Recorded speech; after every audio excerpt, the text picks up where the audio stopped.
there is not a split security between the United States and the European partners, and that we are always involved. So we felt involved when there was this aggression against the United States and went to war in Afghanistan as partners. That's one of the cases where we worked together. And this must be always the basis for what we do, that it is clear that if there is an aggression against soldiers of European states in Europe, it is also the question of the United States. So we should always do the same. This is the basis of NATO and our strengths, and for making Russia clear that they cannot split us. That's very clear. Chancellor Olaf Scholz, thank you very much indeed. Thank you.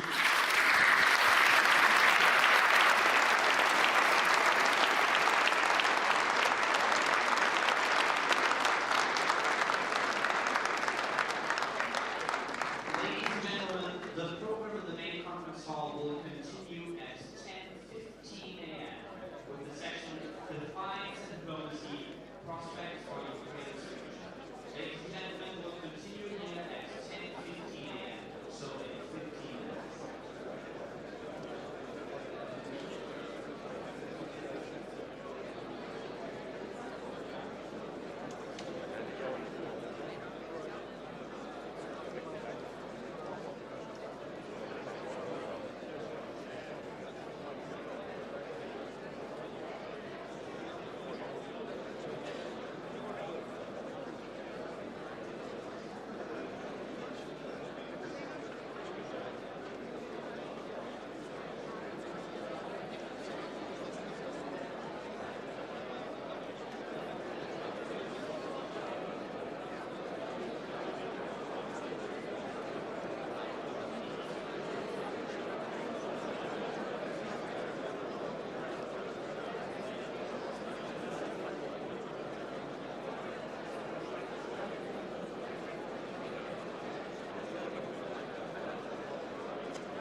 A way to work together. Franchement, Je suis d'accord avec toi. et si je tourne pas la cam, on le voit pas. Je sais. Sur des espèces d'un coup, ça fait des bombes. Non mais c'est pas possible en fait, genre ça a levé de les entendre arrêter d'être tués comme des nains et lever sa cam, tu vois. On a une journée à passer. C'est pas possible. T'es à la caméra, tu t'adaptes, enfin, je sais pas. C'est le principe. C'est des caméras des mecs sur pied, tu vois, ils ont pas l'habitude de faire. Ah oui, non, mais Gentlemen, this is the entrance. viens, on se casse. Viens.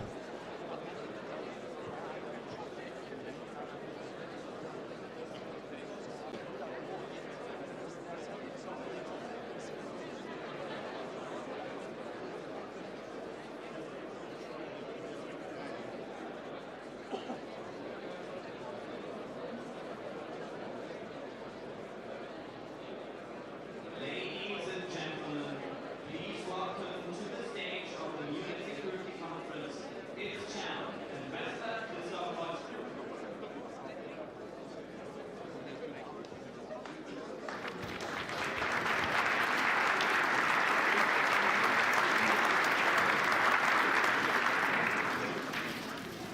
Excellencies, ladies and gentlemen, when we met here 3 years ago, it was the 22nd of February 2022. This conference ended, and there was still the hope that there would be no invasion by Russia of Ukraine. And President Zelenskyy was here pleading for the international community to stick together. We all know what happened the year after. He was here virtually.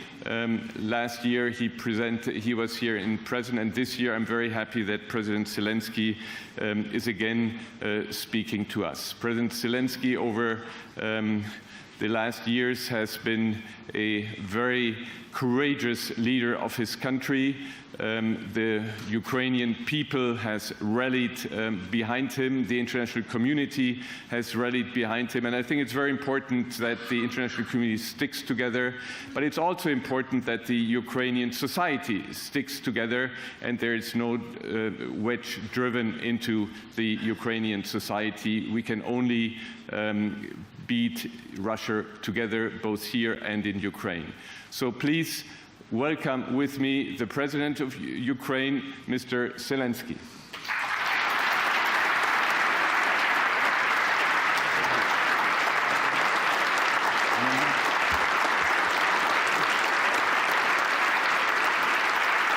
Thank you so much.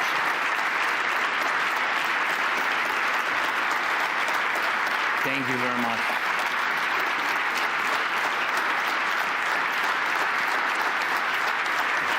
Thank you.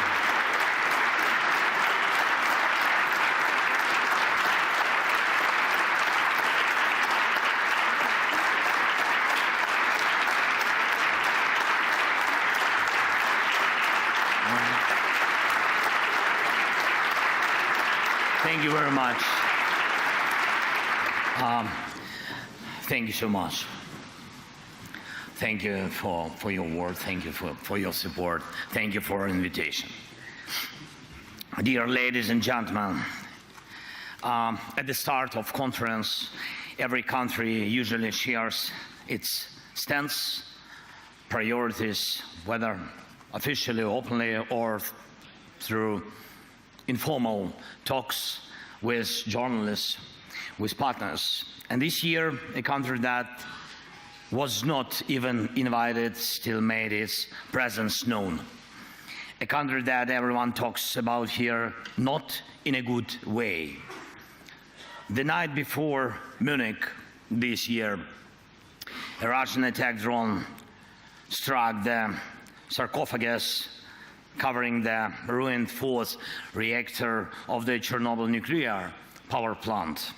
It was a modified Shahid drone, Russian drone, a technology passed on to Russia. Its warhead carried at least 15 kilograms of explosives. And we see this as a deeply symbolic move by Russia, by Putin. Just recently in Ukraine, we discussed the crucial role of nuclear energy in keeping the country running despite Russia's constant attacks on our Ukrainian energy infrastructure. And we are now preparing a project to expand our Khmelnytsky nuclear power plant. Just one day before the Munich, I was there on the plant, and with involvement from American businesses and including Westinghouse. The project will strengthen the energy security of not just Ukraine, but our entire region of Europe. And we also recently spoke with President Trump and his team about nuclear energy and Europe's largest nuclear power plant, our Zaporizhzhia plant, which is currently occupied by Russia. And Russia responded by sending a drone to hit Chernobyl's sarcophagus, which holds radioactive dust and debris. And this is not just madness. This is Russia's stance. A country that launches such attacks does not want peace. They don't want. It is not preparing for dialogue. Almost every day, Russia sends up to 100, even more, Shahid drones at us each day, and regular ballistic missile attacks, and a steady increase in aerial bomb strikes. But that's not all. This year, Moscow plans to create 15 new divisions, adding up to 150,000 soldiers. That's more than the national armies of most European countries. Russia keeps opening new army recruitment centers every week. And Putin can afford it. Oil prices are still high enough for him to ignore the world. And we have clear intel that this summer Russia plans to send troops to Belarus under the pretext of training exercises. But that's exactly how they staged forces before their full-scale invasion to Ukraine 3 years ago. Is this Russian force in Belarus meant to attack Ukraine? Maybe. Or maybe not. Or maybe it's meant for you. Let me remind you, Belarus borders 3 NATO countries. It has effectively become a foothold for Russian military operations. According to both Putin and Lukashenko, Belarus now hosts banned weapons, medium-range missiles, and even nuclear arms. Putin clearly sees Belarus as just another Russian province now. And we need to be realistic. If someone is setting up a military launch pad, we need to ask, what should we do about it? And more importantly, what can we do before the next attack, the next invasion? Remember, there have already been provocations on the Polish and Lithuanian borders with Belarus, migrant crisis staged by Russian intelligence to store up chaos in Europe. But what if next time it's not migrants? What if it's Russian troops or North Korean troops? Make no mistake, North Koreans are not weak. They are learning how to fight now, how to fight the modern war. And what about your armies?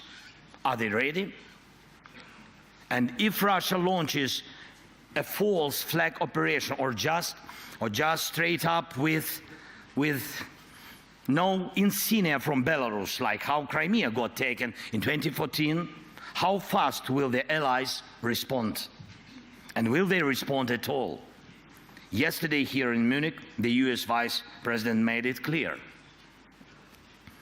Decades, he said, decades of the old relationship between Europe and America are ending. From now on, things will be different, and Europe needs to adjust to that.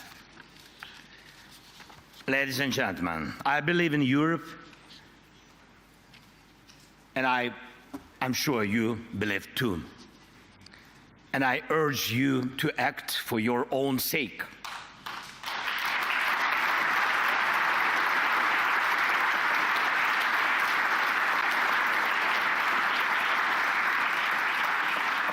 And for the sake of Europe, people of Europe, your nations, your houses, your children, and our shared future. For this, Europe has to become self-sufficient, united by common strengths, Ukrainian and European. Right now, Ukraine's army, supported by global aid, thank you so much, is holding back Russia. But if not us, then who will stop them? Really? Let's be honest, now we can't rule out the possibility that America might say no to Europe on issues that threaten it. Many leaders have talked about Europe that needs its own military, an army of Europe. And I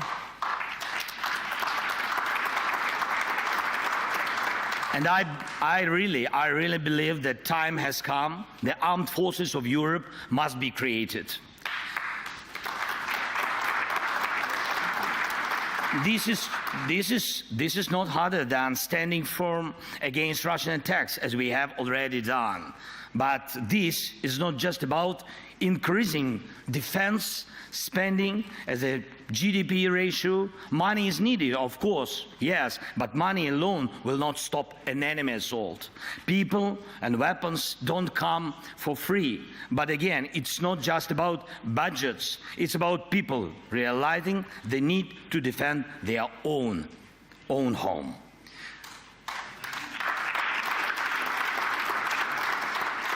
Without Ukraine's army, Europe's armies will not be enough to stop Russia.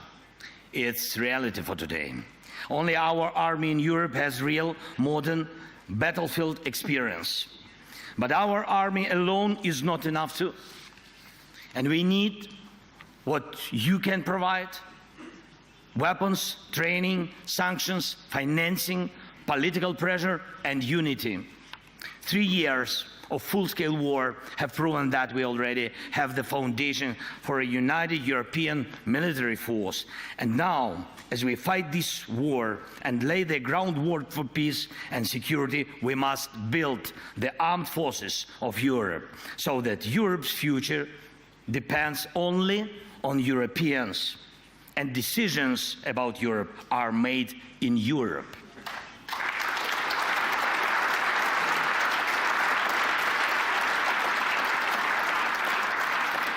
That's why we are talking with European leaders and with the United States about military contingents that can ensure peace, and not just in Ukraine, but across Europe. And that's why we are developing joint weapons production, especially drones.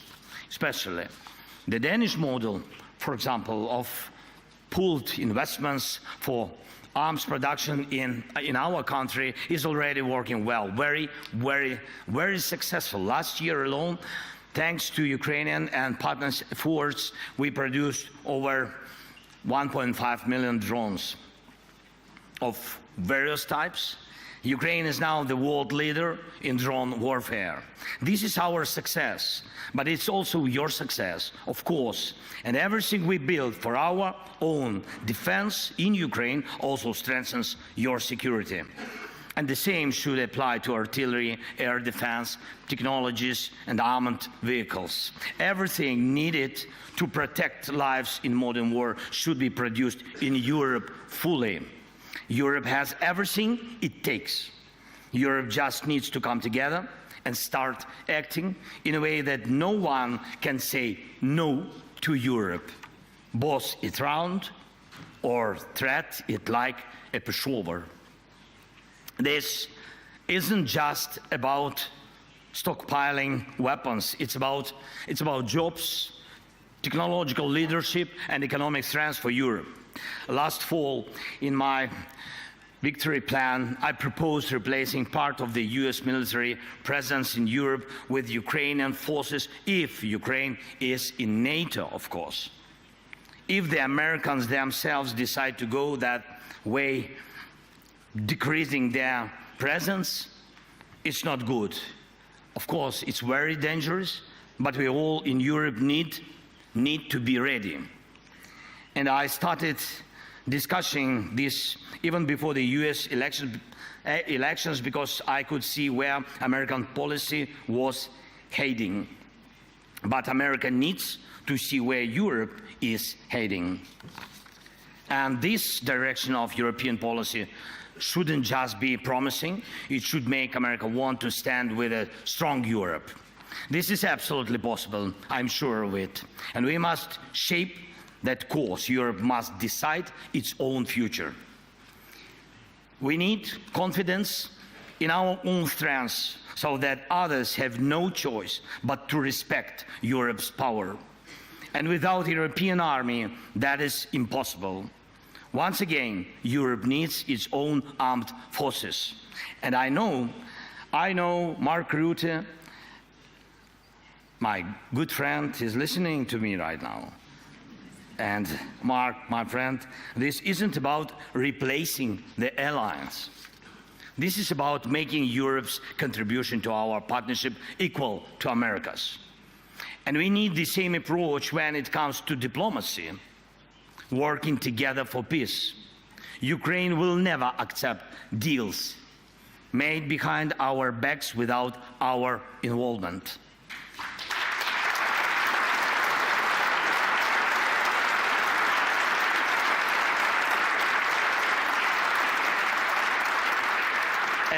And the same rule should apply to all of Europe. No decisions about Ukraine without Ukraine, no decisions about Europe without Europe.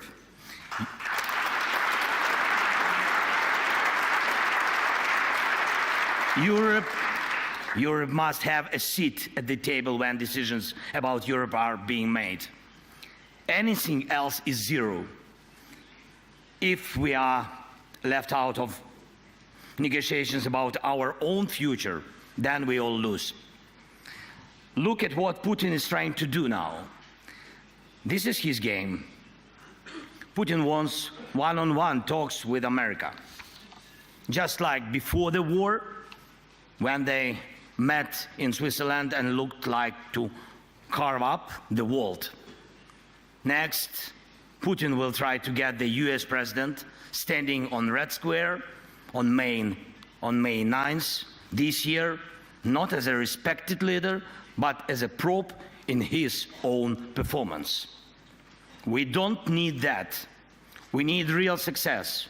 We need real peace.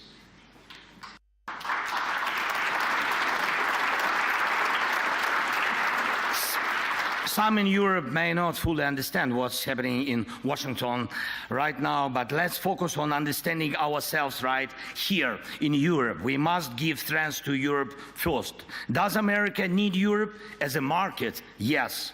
But as an ally? I don't know. For the answer to be yes, Europe needs a single voice, not a dozen different ones.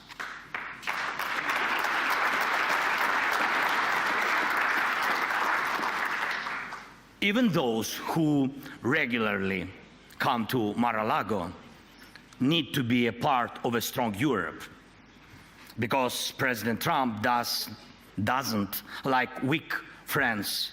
He respects strengths. Next, some in Europe may be frustrated with Brussels, but let's be clear. If not Brussels, then Moscow. It's your decision.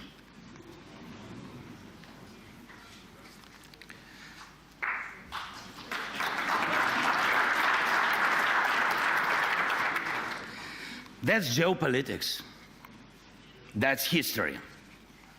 Moscow will pull Europe apart if we, as Europeans, don't trust each other. A few days ago, President Trump told me about his conversation with Putin. Not once did he mention that America needs Europe at the table. That says a lot. The old days are over when America supported Europe just because it always had. But President Trump once said, what matters is not the family you were born into, but the one you built. We must build the closest possible relationship with America, and yes, a new relationship, but as Europeans, not just as separate nations. That's why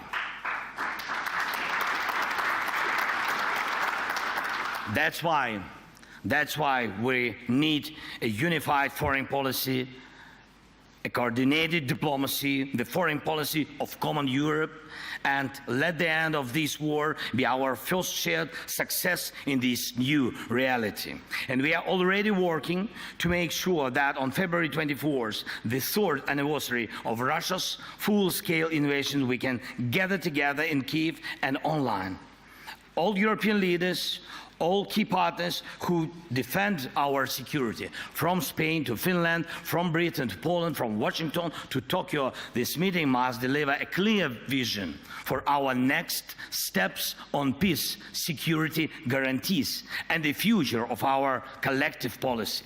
And I do not believe in security guarantees without America. Yes, it will be just weak, but America will not offer guarantees unless Europe's own guarantees are strong. And I also will not take NATO membership for Ukraine off the table. But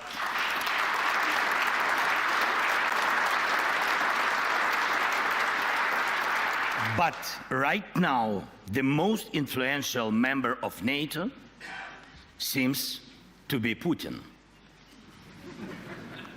because his whims have the power to block NATO decisions. And that's despite the fact that it was Ukraine's army that stopped Russia, not a NATO country, not NATO troops, but only our people and our army. And there are no foreign armies fighting on Ukraine's side in this war, but Putin has lost almost 250,000 soldiers in this war. Over 610,000 have been wounded.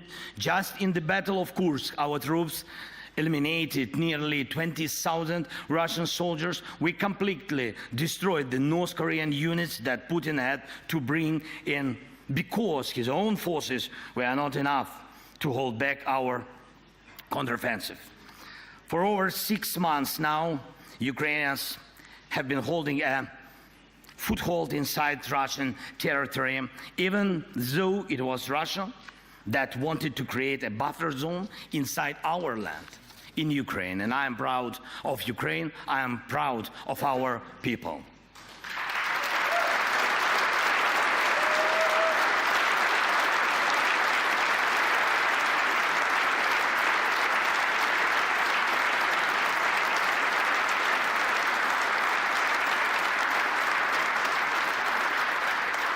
But now I ask you, each of you, to honestly answer this question. If Russia came for you, could your army fight the same way? I don't want anyone to ever have to find out, God forbid. That's why we are talking about security guarantees. And that's why we believe that the core of any security guarantees for Ukraine must be NATO membership. Or if not that, then conditions that allow us to build another NATO right here in Ukraine. Because at some point there will be a border between war and peace. Where that border is drawn and how strong it is up to us.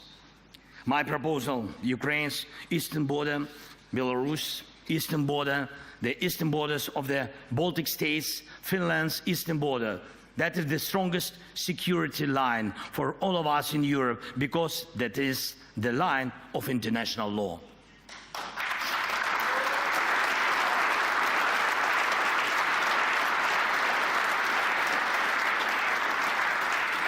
And do we still remember what international law is? Let's be honest, international law, these two words already sounds a bit outdated, but I believe that Europe's mission is to make sure international law still matters. And finally, one last point.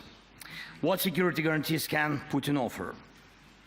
Before the war, many doubted whether Ukraine's institutions could withstand Russian and Putin's pressure, but in the end, it was Putin who faced an armed rebellion from within. He was the one who had to defend his own capital from his own warlords.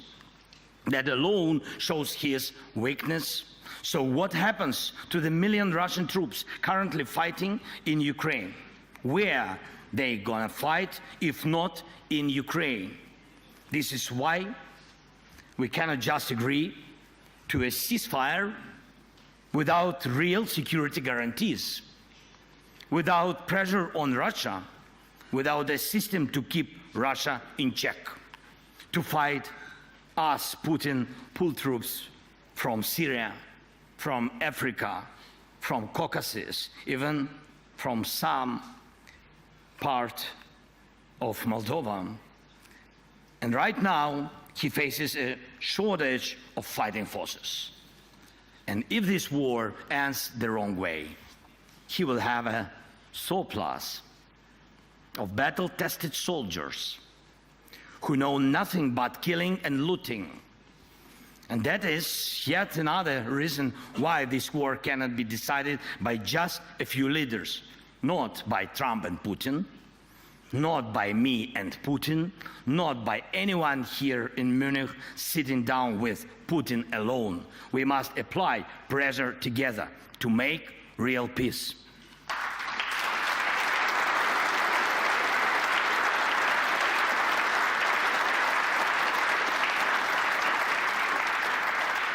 Putin cannot offer real security guarantees, not just because he is an a liar, but because Russia, in its current state, needs war to hold power together. And the world must be protected from that. So, first, the armed forces of Europe as an upgrade to NATO. Second, a common European foreign policy. Third, a level of European cooperation that Washington has to take seriously. Fourth, international law. And fifth, keeping all pressure on Russia, because that the pressure is what guarantees peace, not Putin's words, not just some papers. Putin lies, he is predictable, and he is weak. We must use that now, not later. And we must act as Europe, not as a bunch of separate people. So some say that the new year comes not on January 1st, but with Munich Security Conference. This new year starts now, and let it be the year of Europe, united, strong, security, and in peace. Peace for Ukraine, peace for Europe, peace for all the world, for all your families. Thank you so much. Slava Ukraini!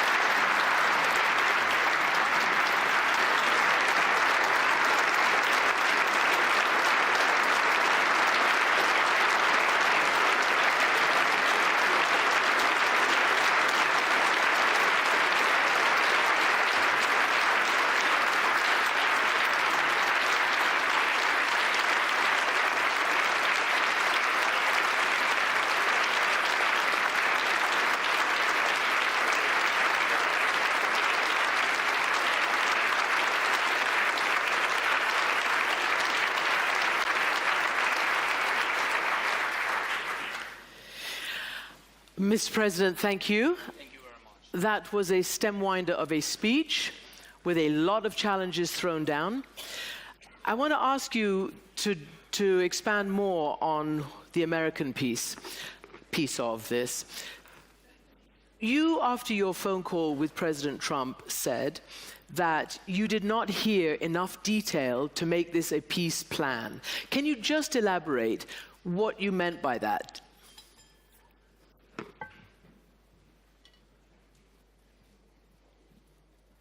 Can I speak Ukrainian? No. Okay. Don't pressure on me. Okay, so yeah, we had really a long conversation with the President of the United States. Not first one and not last, I'm sure. And I mean, really between us, I'm not sure that by phone we can manage all the plan, all security guarantees with all the details, because, you know, devil in details. Yes, and we know where is this devil, in what country now. Yes, that's why we have to stop him, to stop Putin, and it's very important for me. That's why the atmosphere of our discussion is good, but really it's always good.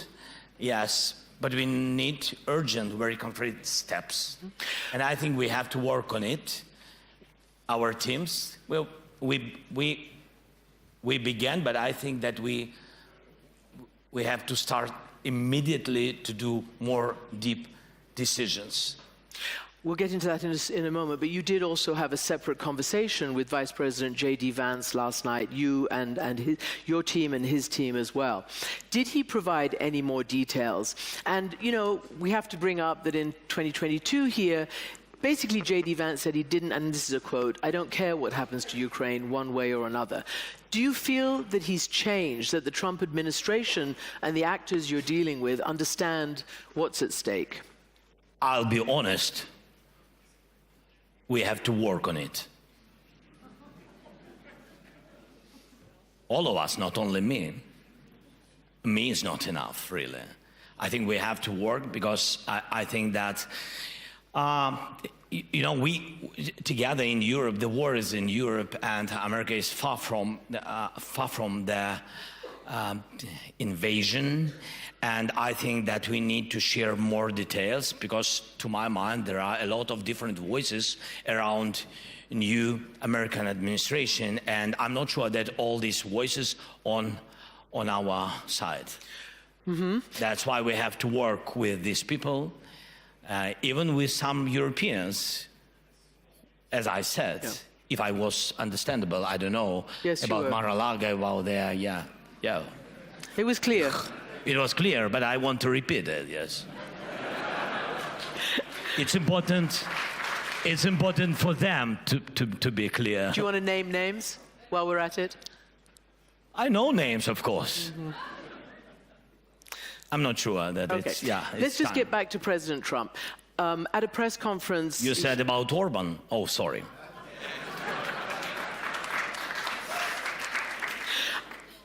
Do you understand? No. Viktor Orban is what the president was saying. Mr. President, Trump was asked whether he trusted Putin. And he sort of basically ended up saying, on this, I do. But he has also said that, and frankly, it's quite difficult to extract what all the different administration officials have been saying. On the one hand, potentially that, you know, maybe Ukraine had a responsibility for this war. Maybe Ukraine can't ever expect to get back. It's unrealistic, according to the defense secretary, its territory.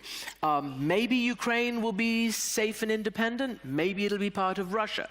Do you understand what America's position is? Yes. Which is? I think, to my mind, they are preparing atmosphere for their dialogue. For their dialogue, which will be? For the dialogue between Trump and Putin. And I think this is, it's up to them, but they can discuss everything they want, but not about Ukraine without us. And that's why, in this case, especially in this case, I think it's a little bit dangerous. That's why I said that we need to talk more with the president and to talk more with his people, with his teams. Yesterday, as you said, yes, we had good conversation, and I think that I opened some new details for vice president. That's why I said we need. It's not waste time.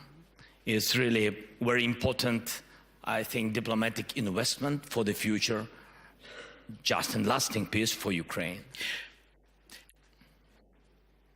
Yeah, sorry. Yeah, I thought you were going to say some more things. Your order. Yeah. You just sort of, I suddenly got flummoxed. I'm sorry.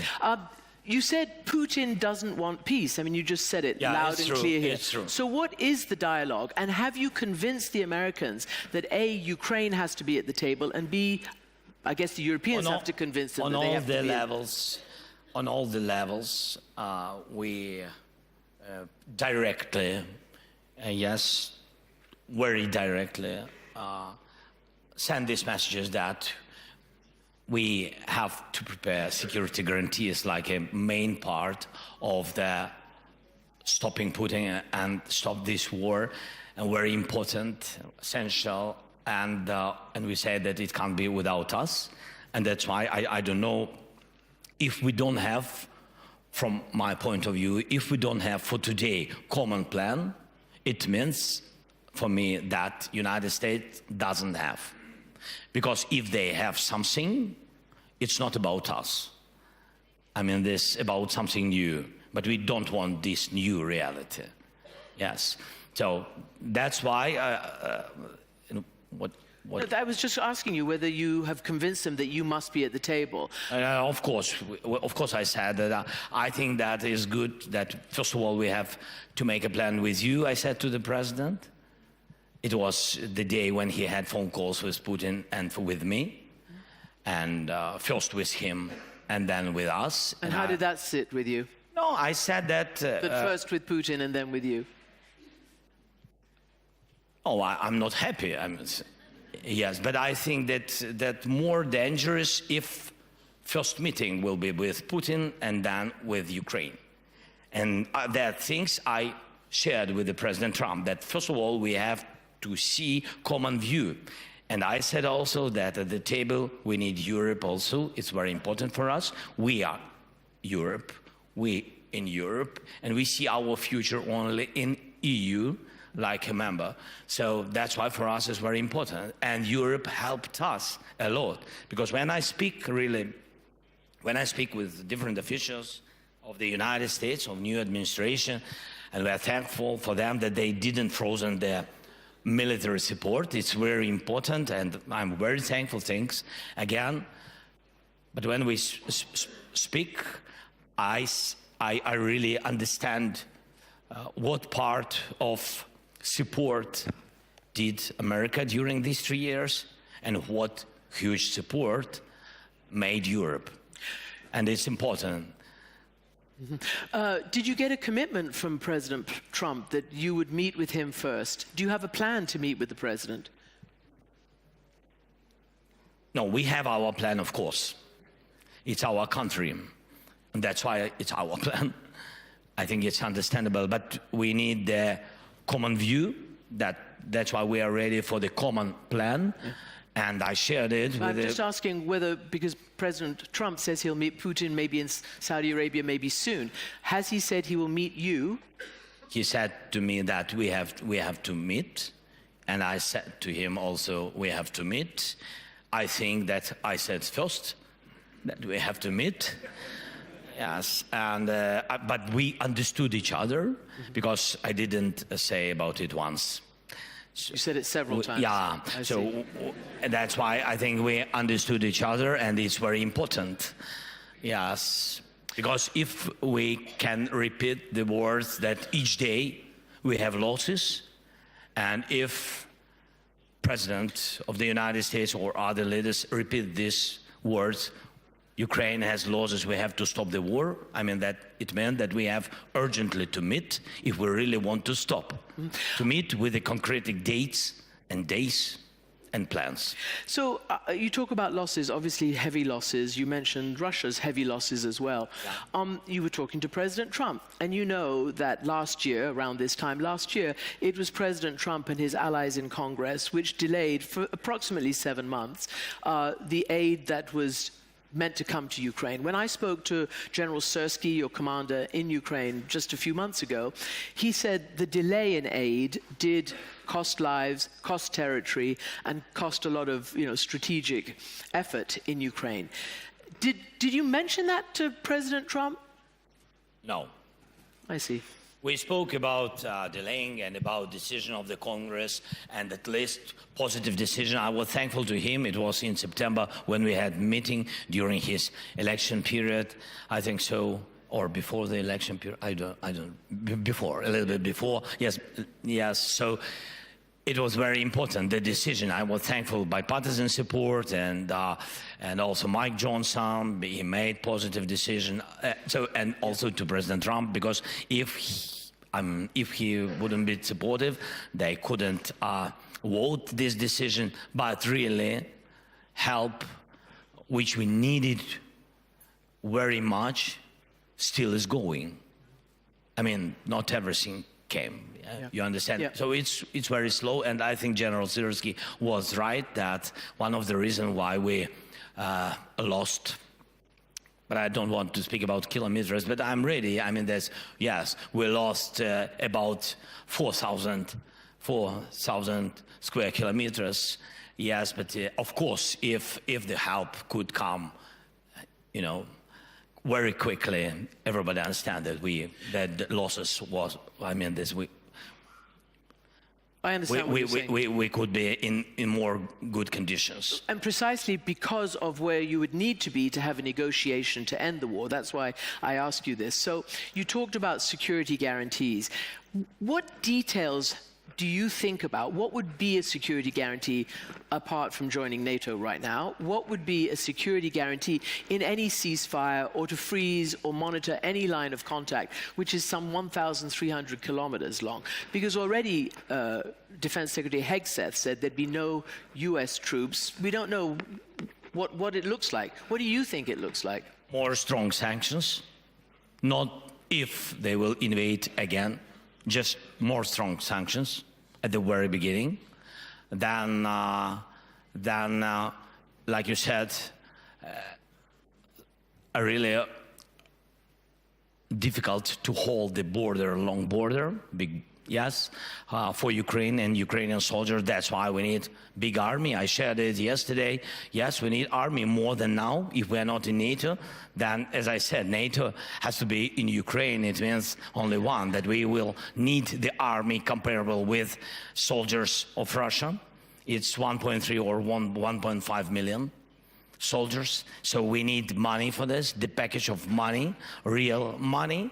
And it's big deficit. Even today, for us, it's 40 billion per year. So this money and then weapon and the package of missiles, what was written in the victory plan, the package which we will not use, but it has to stand on our territory. And if Putin will begin new invasion, we will use it. So I think these issues are very important.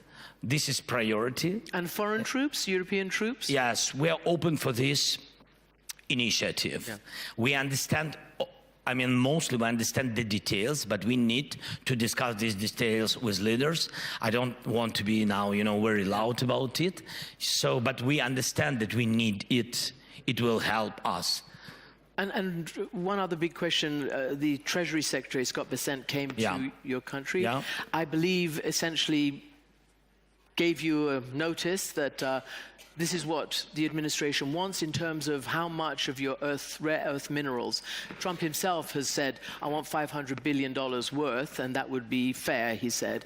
What is your response to that? I know you've been talking about rare earths even under the Biden administration. We're still talking. Yes. So where do you stand on that? We're still talking. Mm-hmm. So not 500 million. That's half in our history. There have been a lot of different dialogues with different American administrations. Even from my first year of my term, from 2019. So I had a lot of different dialogues, and we are in process. Finally, I want to ask you, follow up on what Ambassador said in his introduction. The political situation in Ukraine. You've been in power for a long time. There's martial law. You haven't had elections since then. Your mayor of Kyiv, Vitaly Klitschko, has criticized you for that and for many other things. Putin himself calls you illegitimate. He says, I'm not going to negotiate with an illegitimate president. What is your view on when the time will be right for actual elections? During ceasefire talks, after a ceasefire, or what? Interesting what Klitschko said about me. I really didn't. Your opponents, I'm telling you what your opponents, and some members of civil society. Okay. No, I'm surprised. That Klitschko is a great sportsman, but I didn't know that he is a great speaker. But I respect him. So I'm focusing on surviving of our country, and I'm doing really all my term, beginning from different dialogues, as I said to you, continuing with COVID as all of us, but half of my term was COVID, another half is the war with Putin, or against him. Yes? So this is what really very important. I'm ready, to speak about elections if you want. Ukrainians don't want, totally don't want, because they're afraid, because otherwise we will lose the military law, war law, and our soldiers will come back home, and Putin will occupy all our territory. It will be, because now we're mobilized, now we are one organism, yes, so we are one country. Yeah, that's why it's very important to hold and to save it. And it doesn't matter, we need unity in country. So it's not about, myself, it's about the future of our country. It's about, for today, really, the question is to survive. The question is to save Ukraine, our independence, our people, our homes. And if somebody doesn't like, they can choose another citizenship. If they want. They have real estate. Mm-hmm.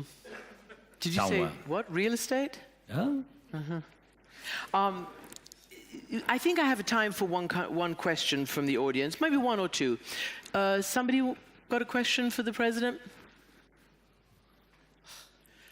Apparently not. What is 2025 going to be in Ukraine? Do you believe it'll be the year of peace? And more to the point, do you believe Putin has any intention of allowing an independent, sovereign Ukraine? We really want peace and we work on it. We will prepare security guarantees like we see. We will share it with the United States and I hope they will share their view. As I said, common view for me is very important to hear all our partners in Europe who helped us, in EU plus, of course, because UK, our partners, big partners, and that's why it's very important to prepare during months all these things, to share it with the President of the United States, to find time for this, to our common meetings, to make this common plan, then to put it on the table for Putin and do everything. That's things what really President Trump, he's strong, he can do, put sanctions or pressure in any ways, in any case, how he wants. And after that, to stop this war this year, 2025, make a peace in Ukraine. This is our plan. That's what we really want, and that's what we will try to do. Did you tell, as was reported, President Trump, that Putin is only doing this and agreeing to talks because he's afraid of Trump? Did you tell him that? Yes.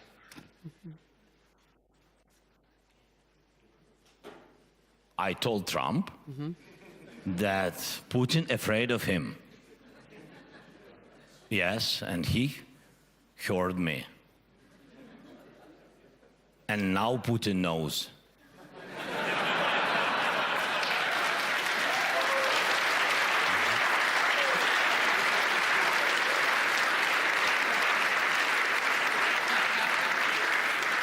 I shouldn't be laughing, but you do make me smile. So, we Mr. want President, peace. thank you very much. We have to live and we have to smile That's when we true have too. time, That of is course. true. Thank you. Дякую. Слава Україні! Thank you. It's very good. Thank you.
Excellencies, ladies and gentlemen, we just heard from the President of Ukraine what he expects from Europe. And the next session will be about Europe and how Europe can support Ukraine. This is the hour of Europe, as I said earlier. And we are very happy that the President of the European Council, Antonio Costa, will address you, and he will explain to you how he wants to implement what President Zelenskyy asked, and that is to build a European army. President, you have the floor.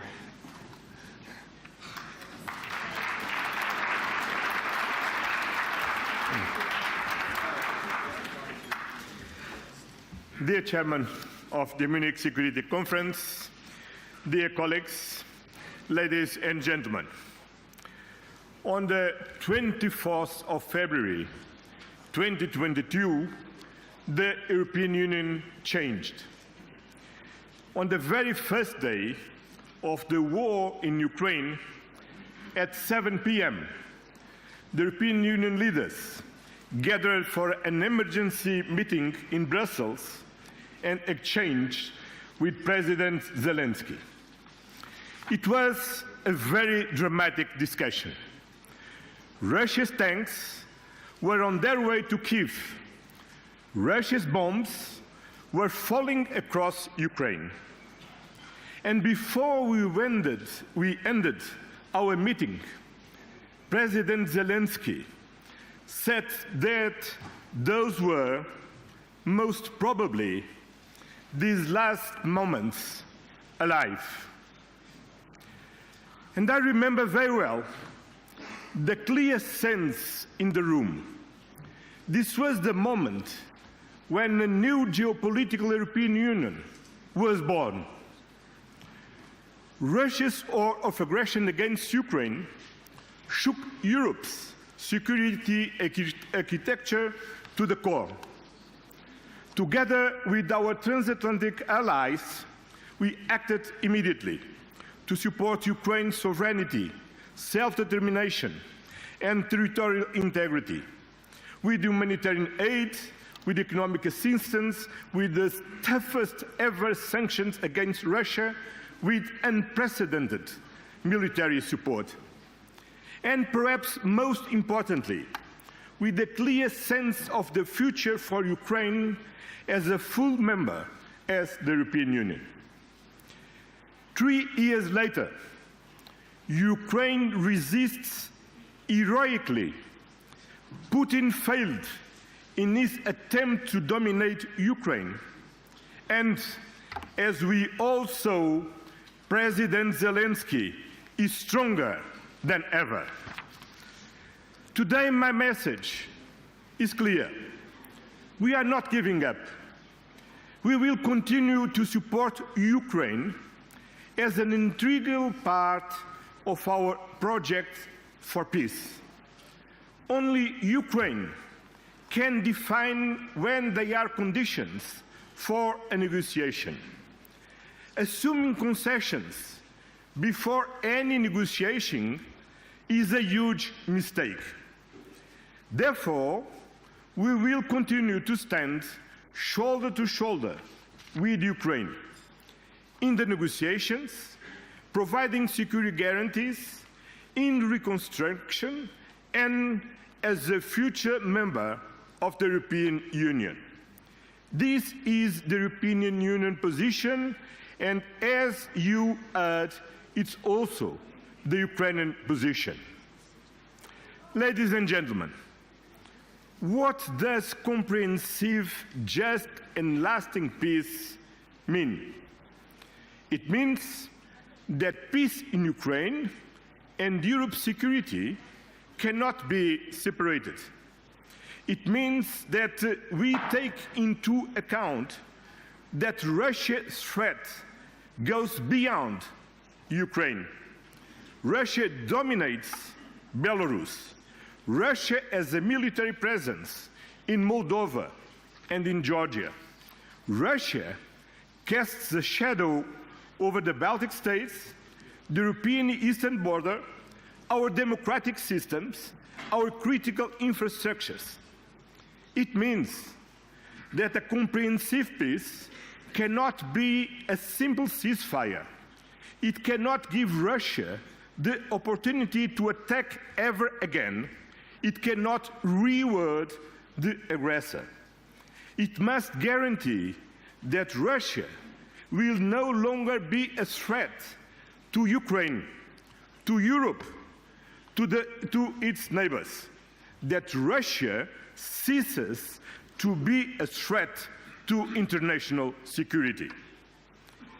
In building this peace, the European Union will fully assume its responsibilities. In a nutshell, there will be no credible and successful negotiation, no lasting peace without Ukraine and without the European Union.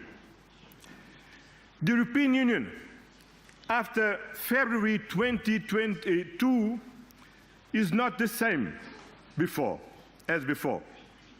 First, we sped up the enlargement to the Western Balkans and opened negotiations with Ukraine and Moldova. Second, we decided to strengthen our energy security by decoupling from Russia in a huge collective effort, in particular here in Germany, under Olaf Scholz leadership.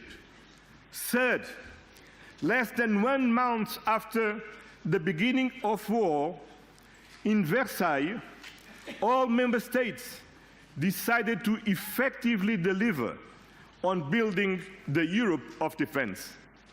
Our defense spending rose by 30% since 2021.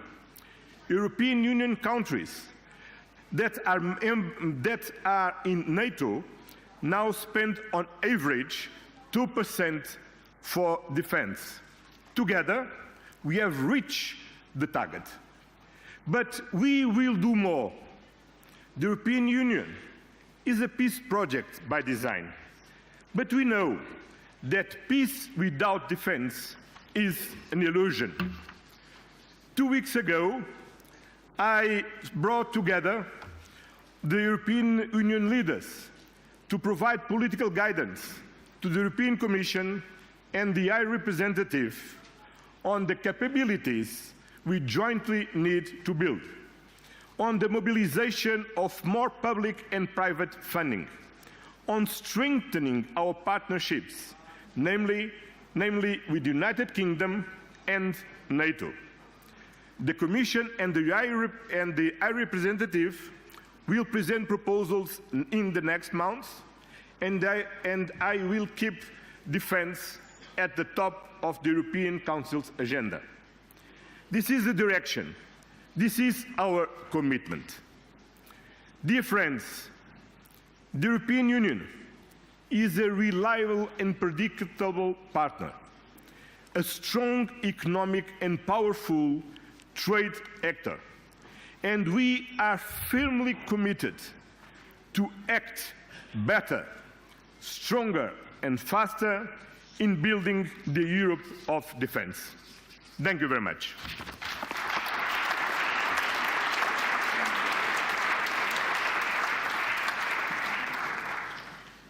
Thank you very much, President Costa. Thank you for these truly informative and I think inspiring words that will begin also with our discussion. My name is Katarzyna Pisarska. I'm the chair of the Warsaw Security Forum, and I am delighted to invite you to the next panel discussion entitled Security Dividend, European Support for Ukraine. I would like now to ask my distinguished panel to join me here. First and foremost, President Petr Pavel, the President of the Czech Republic. Please, President Pavel.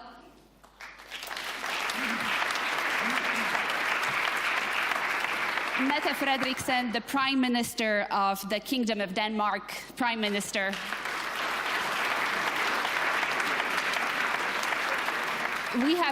We welcome the Prime Minister of Sweden. Welcome.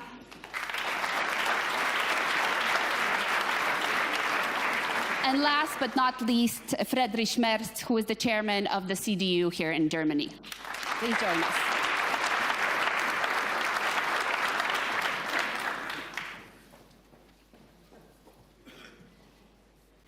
So, ladies and gentlemen, of course, you know the drill. We're going to start with just a few questions to the panel to kind of dig in to everything that's already been said. And I'm sure there's also later a lot of questions, and I would want to engage the public in joining me in this debate. But let me start with a very straightforward question.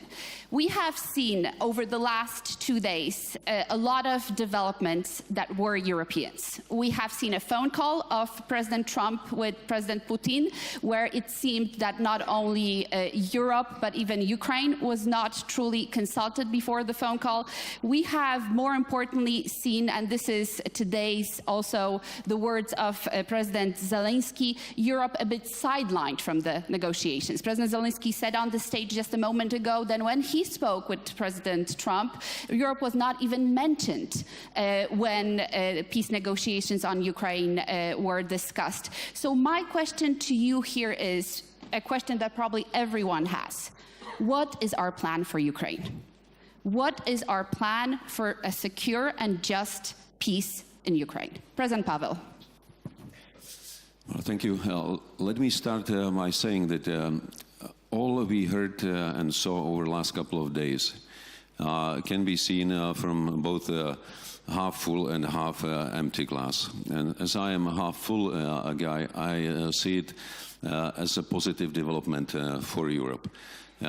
Most of these things were cold shower or a shakedown, and which helps us to get some more self-awareness, I mean European awareness. And we realized that we can do a lot on our own, with or without our American allies.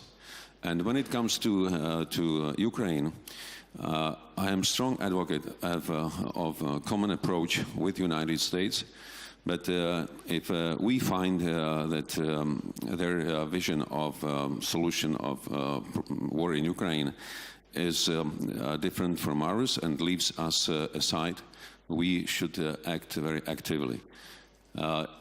I think that first on our side would be to define our own European position. What are our red lines? What are our withdrawal lines? And all these will have to be discussed with Ukraine. And once we coordinate that position, we will have to coordinate it with our American allies, pointing to the fact that if we are supposed to take more responsibility for Europe, more responsibility for Ukraine, we have to be at the table. Otherwise, we would somehow echo Munich spirit that Czechoslovakia knows about pretty well. I mean, agreement on a country without a country. This time about Ukraine, but also about Europe. So I think we should stand very self-confident because we are doing a lot. We can do more. We have a tendency quite a lot to repeat that we are at a turning point.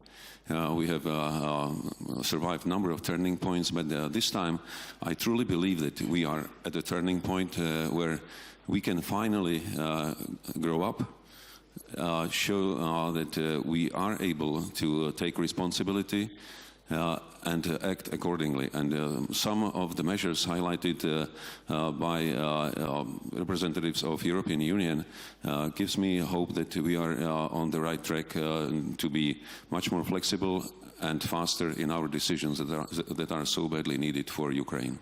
Thank you, President. Prime Minister Frederiksen, what can we do to be at the table, and what can we offer concretely to the table not to be on the menu? Let me start by answering your first question. You were asking all of us in the panel what is the plan with Ukraine, and let me jump to conclusion. It is to win the war. that's the plan. But let's define winning. No, because what is the alternative? If we allow Russia to take decisions on European questions in 2025, that's not the right way. But we need... I have never believed that the war in Ukraine is primarily about Ukraine. The war in Ukraine is about Russia. It's about Russia's imperial dreams. It's about their wish and their will to take decisions upon European questions. And we cannot allow them to do it. So I think we have to stick to strategy. And the strategy is to win the war. It's not easy. It's not beautiful. It's not nice. It's not all the good things in the world, but it's necessary. And if I am right, I'm not saying I am, but if I am right, that this war has never been about Ukraine, then we need to keep that in mind. I dream about peace, of course. I will do anything to support peace, but I don't believe in appeasement. It was wrong in Munich in 1938. And I think it will be wrong today. So I totally agree with Antonio Costa. You gave a very strong speech just a few minutes ago. You were saying it very directly, that it needs to be a reliable and a just peace, and it can only be a just peace, and we can only trust that peace agreement whenever and whatever it will consist, if we are sure that Russia will not come back in Ukraine or anywhere else in Europe. So that is why we need to win this war, and we cannot talk about a war going on in Ukraine as not a common war anymore. We are a part of this, and we have been a part of this for 3 years now. And at the same time, we have to be able to defend ourselves. So we have to do our homework in Europe, and we have to do it very, very fast. We have to spend much more on defense and security, and we have to grow our economy so we are able to do what is needed to defend our countries. So let's see. I mean, Zelenskyy is saying he is open to talk with Putin. I don't know if we can trust Putin. I have my doubts. We have to try, but we have to ensure that Ukraine and Europe win this war. Thank you. Thank you. I think this is exactly the direction we need to go. Prime Minister, us winning means Russia losing. It means a Russian defeat. How do you see a Russian defeat? What has to happen for Russia to be defeated? Well, first of all, not to repeat, I agree with every single word of Mette's. Sometimes we are asked, what is really your strategy? And I think it was Mette actually first coined saying, you know, actually we do have one. From 2007 onwards, we did not have one. Now we're actually fighting against them. Then you can always discuss, are we successful enough? Are we doing enough? And obviously not, but still doing the right thing. I think, before I answer your question, I think Volodymyr basically pointed to all the principal factors in this. No talks about Ukraine without Ukraine, no talks about Europe without Europe. That does not in itself guarantee a good result or the result we would like to see, but it provides a foundation for us to be part also of the long-term solution in this. I think that is important.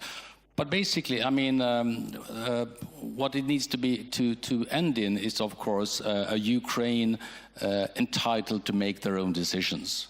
I mean, obviously, the decisions Sweden and Finland made after the full-scale invasion, to have the right to make your own security policy decisions in the long term. That is basically the needed result of that. And in that sense, every result that simply ends in a possibility for the Russians to rearm, to regroup, and to come back, and to go further than they did before, that is obviously an extremely bad solution. And I think the jury is still out. It's not obvious that we're gonna have a bad result, but it's equally not obvious that we right now are going in the right direction. Thank you very much. Chairman.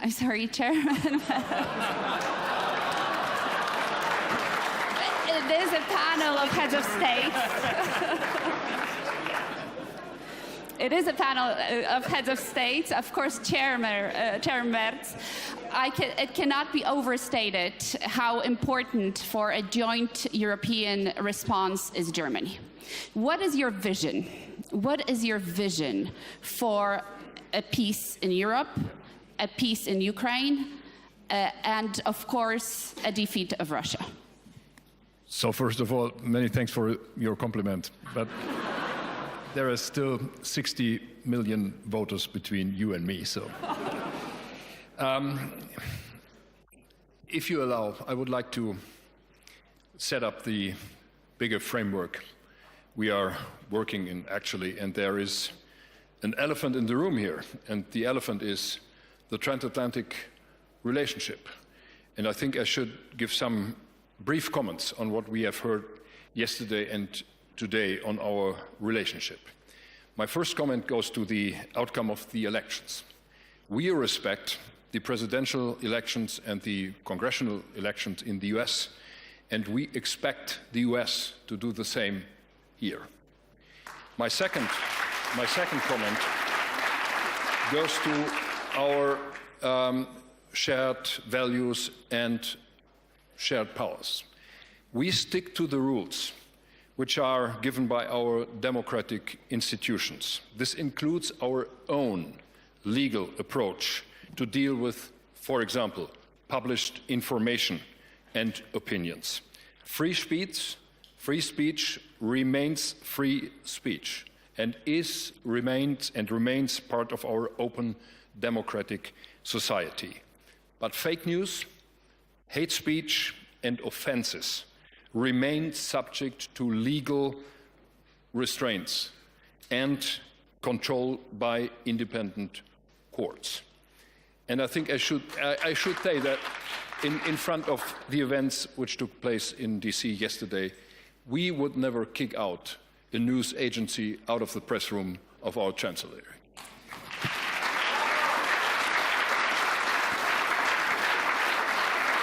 And our legal framework in the European Union is and remains valid for all private persons and private companies doing business in Europe, independently from where they come from and where their headquarters are based.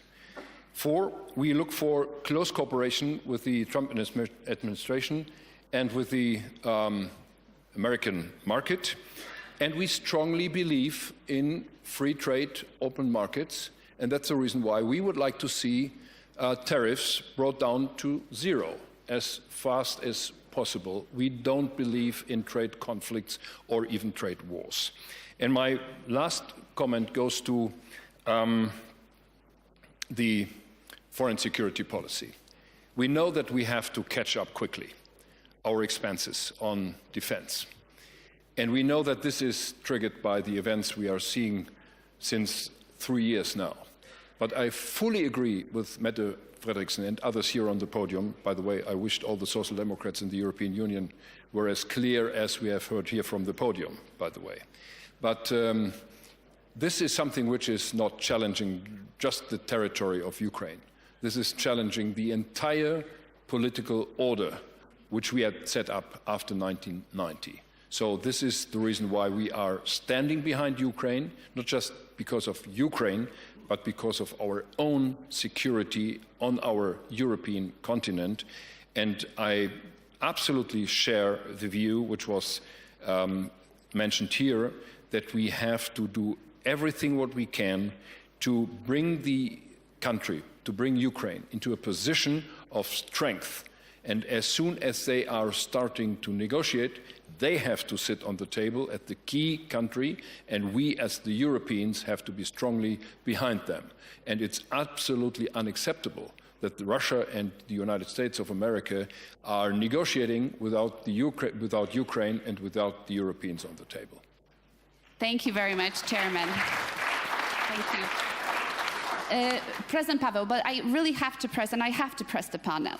What is Europe bringing to the negotiating table? What can we give today to Ukraine that we haven't given yet, that would strengthen Ukraine's position in its negotiations with not only Vladimir Putin, but it looks like also President Donald Trump?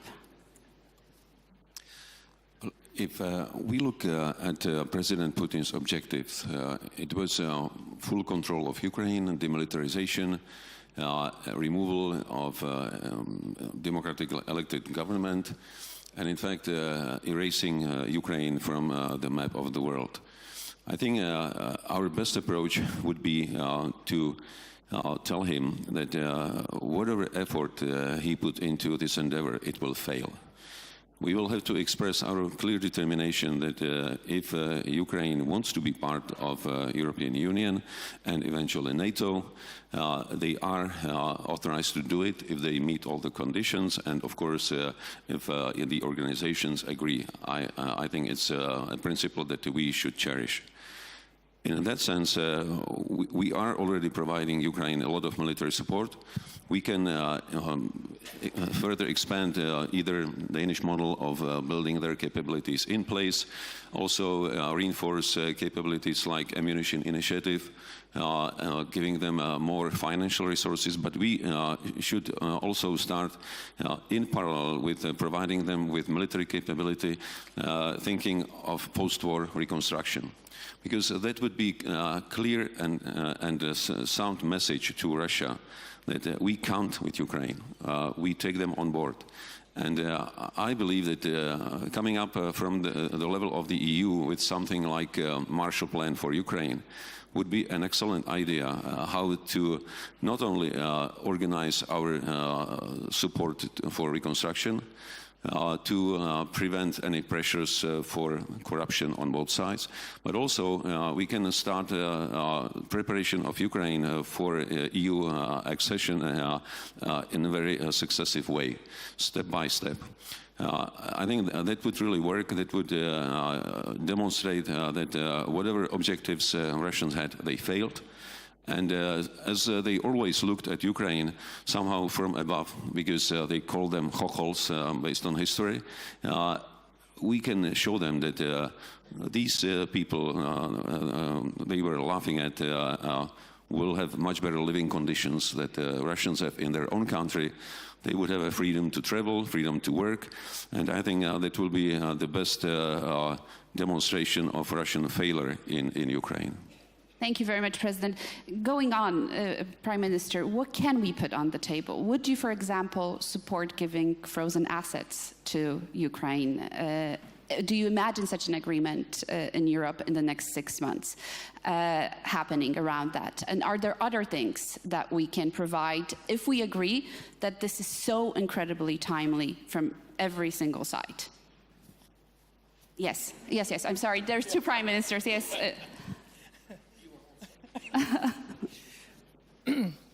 Of course, the frozen assets is one way forward. I don't have any restrictions on that. I have said repeatedly for a couple of years now, please get rid of the red lines for Ukraine, because it's only giving them a lot of difficulties, no matter if we're talking about economy or weapons and so on. The best thing to give Ukraine, let's be honest, I know some allies are against this, is NATO membership. If they were a member of NATO, we would never have had the war in Ukraine. It's the cheapest, it's the easiest way forward to protect countries transatlantic. It is to be in NATO. I know it's a difficult path because some good, big allies are not in favor of this, but then at least these good, big allies have to discuss with the rest of us what kind of security guarantees can we then offer Ukraine that are as good as NATO membership. And I'm just going to repeat, it's the cheapest, it's the easiest way, that's NATO membership. So of course economy is one way forward, security guarantees is number two. Thirdly, and you know, for 3 years we are repeating ourselves, they still need a lot of stuff and measures on the battlefield. I mean, they are fighting a war. And if you are fighting a war, you need weapons. And even though we have donated a lot, all of us, we are still not providing them with what is needed. We promised in Washington last year to give them at least 6 or 7 air defense systems. Have they received 6 or 7 air defense systems? The answer is no. And you cannot protect a country without air defense systems. So, I mean, frozen assets, yes. Security guarantees, yes. Give them the strength before negotiations, yes. But on the battlefield, there's only one thing that counts. Do you have the weapons? Do you have what is needed? And sorry, guys, there is no excuse for this. We have the weapons, but talking about that, we have to ramp up production.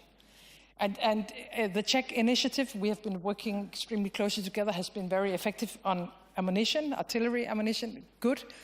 We found out a year ago that it was, I mean, the stocks were out, so we started this new initiative. It's now 1 year old, to support production directly in Ukraine. And let me tell you one thing. I mean, they are able to produce much faster and cheaper than the rest of us, and they are in a war. I mean, it's almost, no. We have a problem, friends. If a country at war can produce faster than the rest of us, yeah, we don't want to be in war, but can we take the other part of this sentence? And ramp up production, and we need to do that transatlantic. So I really, really believe, and I would strongly encourage all of us to ramp up production. I'm not saying we are at wartime, but we cannot say we are at peacetime anymore. So we need to change our mindset. We need to have a sense of urgency.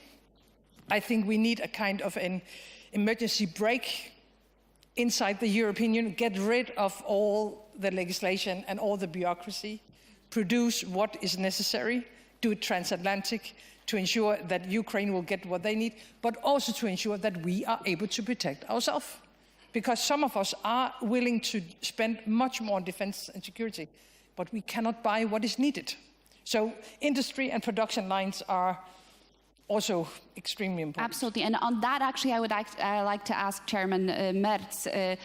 I think everyone right now in the room agrees we have to spend more on European defense, and 2% is the floor. There's no doubt about it. In closed rooms here, everybody says, we understand it, we get it, we got the memo, now we're realizing it. But we have to know also where we get the money from. And you have seen a lot of ideas floating around, including relaxing EU fiscal rules and the Stability and Growth Pact rules, which would allow us to actually borrow on markets for defense bonds for the European Union. Would you support, as Chancellor, such an idea? Well, the first answer is that we have passed through Parliament in Germany a special asset, we call it Sondervermögen, of 100 billion euro to do all the work and to purchase all the equipment we need for our army, and we are doing so. And this is enough to formally fulfill the 2% requirement until 2027. From then on, we have to spend much more money from the regular budget, from our federal budget, and the question is open where this money comes from. I'm open to have any debate on resources, but I'm not willing to accept that we are speaking only about money. There are two preconditions in my view. The one is we have to come to a unanimous vote of all the NATO states, and the next opportunity is The Hague by end of June. And this is not a question that one is moving ahead with numbers. This is something which we have to agree on jointly. And this makes no sense to bring numbers into the public debate, 3 or 4 or 5, before we are having a consensus within NATO. My second point is, beyond money, we need simplification of our systems, we strongly need standardization of our systems, and we strongly need scale, economies of scale. I'm not willing to accept, I give you an example in a number, I'm not willing to accept that we are producing more than 150 different military systems within the European Union and spending more money on our different systems. Standardization, simplification, economies of scale is at least as important as new money and new goals in terms of part of our GDP. So if this is a combination of all, I could agree. But if not, I'm not willing to accept that, only to spend more money and leave all the other things like we did in the past. This is now really a change of an era, Zeitenwende. This weekend here is much clearer than any time before. And if we are not hearing the wake-up call now, it might be too late for the entire European Union. Thank you very much. And actually, we're going to do a round backwards. And one very short question as I have you, Chairman. I wanted to ask you all about security guarantees for Ukraine. The Prime Minister said very clearly, NATO membership is what I'm going to support and fight for. Is the new government going to support NATO membership for Ukraine? Because the previous government, the current government, has been very, very cautious. Well, from the last NATO summit, there is an agreement within NATO that Ukraine gets the perspective of becoming a member. And if this to be changed, NATO has to do it jointly. And I don't agree with anybody who is putting NATO membership off the table before the negotiations with Russia have begun. So there is a status, there is an agreement, there is something NATO has already decided, and to change it might be an option. But this is not something which one NATO member alone has to decide on. Thank you very much. Prime Minister, Sweden has been, not only Sweden, of course, but Baltic countries, Nordic countries have been dealing with a number of direct attacks on our infrastructure, underwater infrastructure in the Baltic Sea. Could you tell me what is the plan to respond to this? And, how are we also putting this into a larger strategy when it comes to the war that Russia has waged against Ukraine and against the European continent? Just allow me to add on Friedrich's remark that if NATO 1 year concludes that Ukraine has an irreversible path to NATO, and the year after that decides we were not really telling the truth, that is an enormous kind of, it really questions the character of decision-making in the NATO.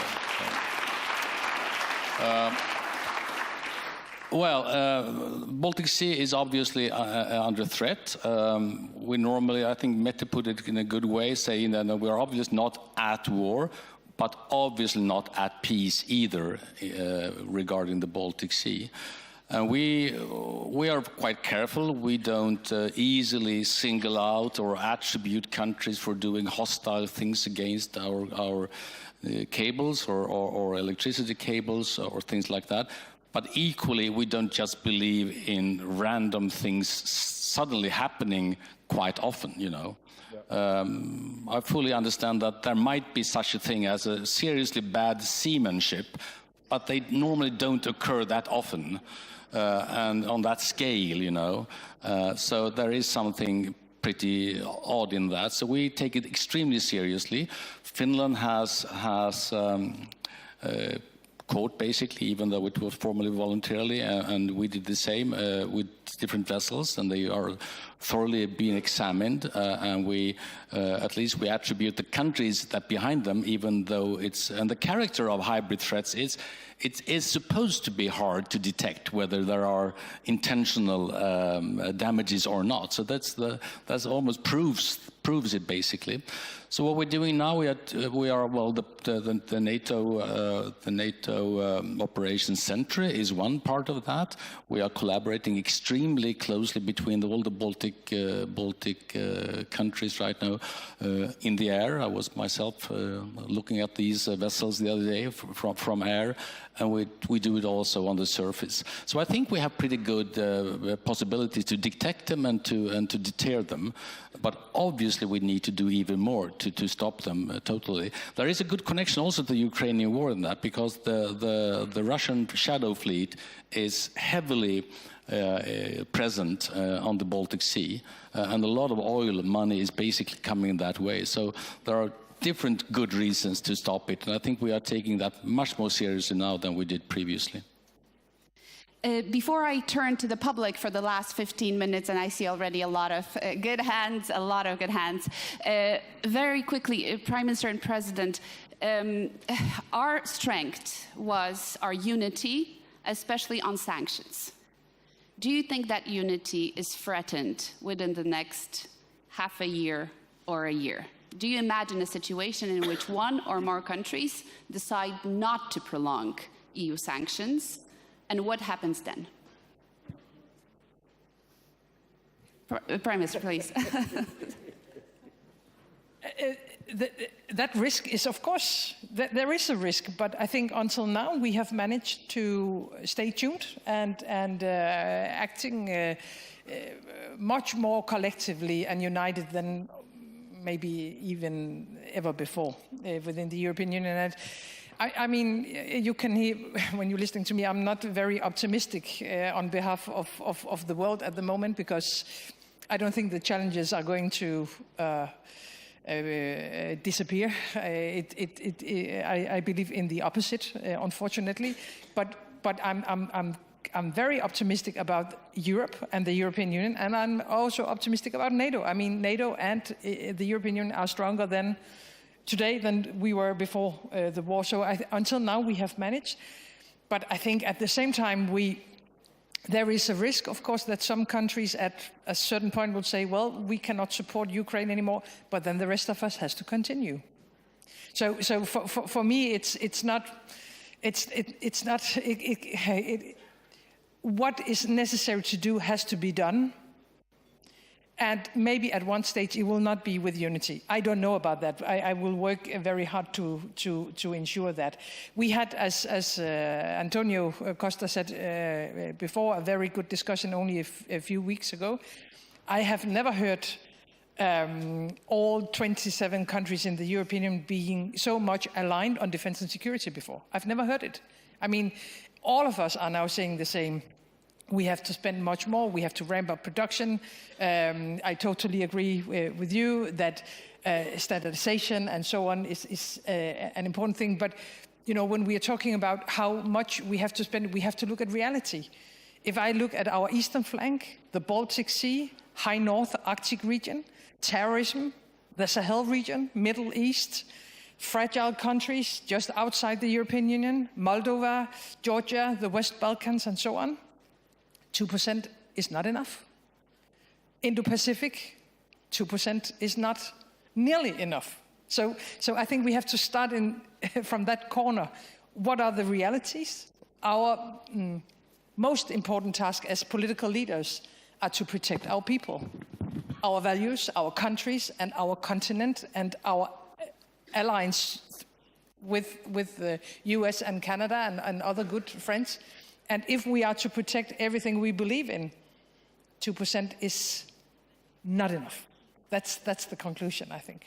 Thank you very much, Prime Minister. And last, President, on this unity question, many here worry if European unity will not crumble if under pressure of the Americans. And I think for the first time we need to have a clear scenario, a way forward, if the United States decides on something that's clearly against European interest, or will be pushing for a scenario in Ukraine which we cannot accept, will you worry then about European unity? With all the differences in assessing of different problems, and we face that in NATO very frequently, I am a strong believer in the value of the alliance and the EU. We have developed a culture of coming up to a common position, to an agreement, despite all the differences. And that's why I strongly believe that both the United States and Europe have a common interest of working transatlantic bond. It serves both sides without any doubt. And being allies actually gives us an opportunity to be very open, blunt if necessary, but always open to listening, understanding each other, and coming up to a position. I think we have to find the strength to speak up. Not everyone has it, especially when we get under pressure of a view presented in an authoritative way. But I think we have to speak up, we have to be self-confident. If we are sure about our arguments, we have to tell them in a very open way and push on coming up to a common position. And always put forward that we are the allies, not the competitors, not the opponents. Thank you very much. And let's open, I saw people who already rose their hands, Titi, Agnes, and then Alexander. Let's take 3 questions together, and then if we manage, we take a second round of questions. Thank you, Katarzyna. I'm Tytti Tuppurainen from Finland. And I think one of the most important questions over European destiny is the question of Ukrainian military resources. Who gets to benefit from Ukrainian military resources? Battle-hardened armed forces, world-class arms industry. Who gets them? Is it Russia who would get them after some kind of a deal, it would try to colonize Ukraine in order to get its outstanding world-class military resources? Or is it Europe, hopefully together with the US, but if necessary, alone? Europe would get most powerful ally of Ukraine because of its outstanding military resources. Do we realize that? What is at stake when it comes to Ukrainian military resources, and how could we better unite with Ukraine? Thank you very much. Thank you. Agnes, please. Thank you very much for this very important discussion, and thank you very much especially for you, the Danish Minister President, for your very clear words. So I have a question to Mr. Merz. Thank you, Mr. Merz, also for your very clear message that Germany will be close to Ukraine also in the future. So a simple question. When you are the new Chancellor of the Republic of Germany, are you ready and give you green light to support Ukraine and deliver the Taurus? Thank you very much. Alexander? Thank you very much. Great questions from my colleagues already. Alexander, you have to be brief, please. I am this super time brief. No, that is a moment, because if Russians will kill people like me, then they will take our sons to kill you. That is so easy. That is at stake, and you should remember this. And my question really, I want to hear from Mr. Merz. Is Germany ready to lead? We need a leadership in Europe, and yesterday's speech of Mr. Vance showed it to everybody, even to blind, I think. So that's the question to you. Leadership, Tauruses, German equipment. Thank you. Thank you. And then maybe next we'll take a question. Please introduce yourself. Thank you very much. Tandesi MP and Chair of the House of Commons Defence Committee. I think we would all agree that Vladimir Putin has made a huge strategic blunder which has led to colossal death and destruction. But it is incredible to have now the membership of both Sweden and Finland within NATO with their amazing capabilities.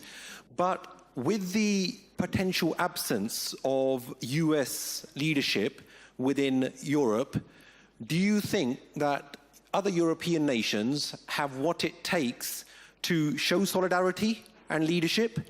Do you think that the UK should be showing leadership and stepping forward to take that leadership role? And what would your message be to those nations who aren't even meeting the 2% target?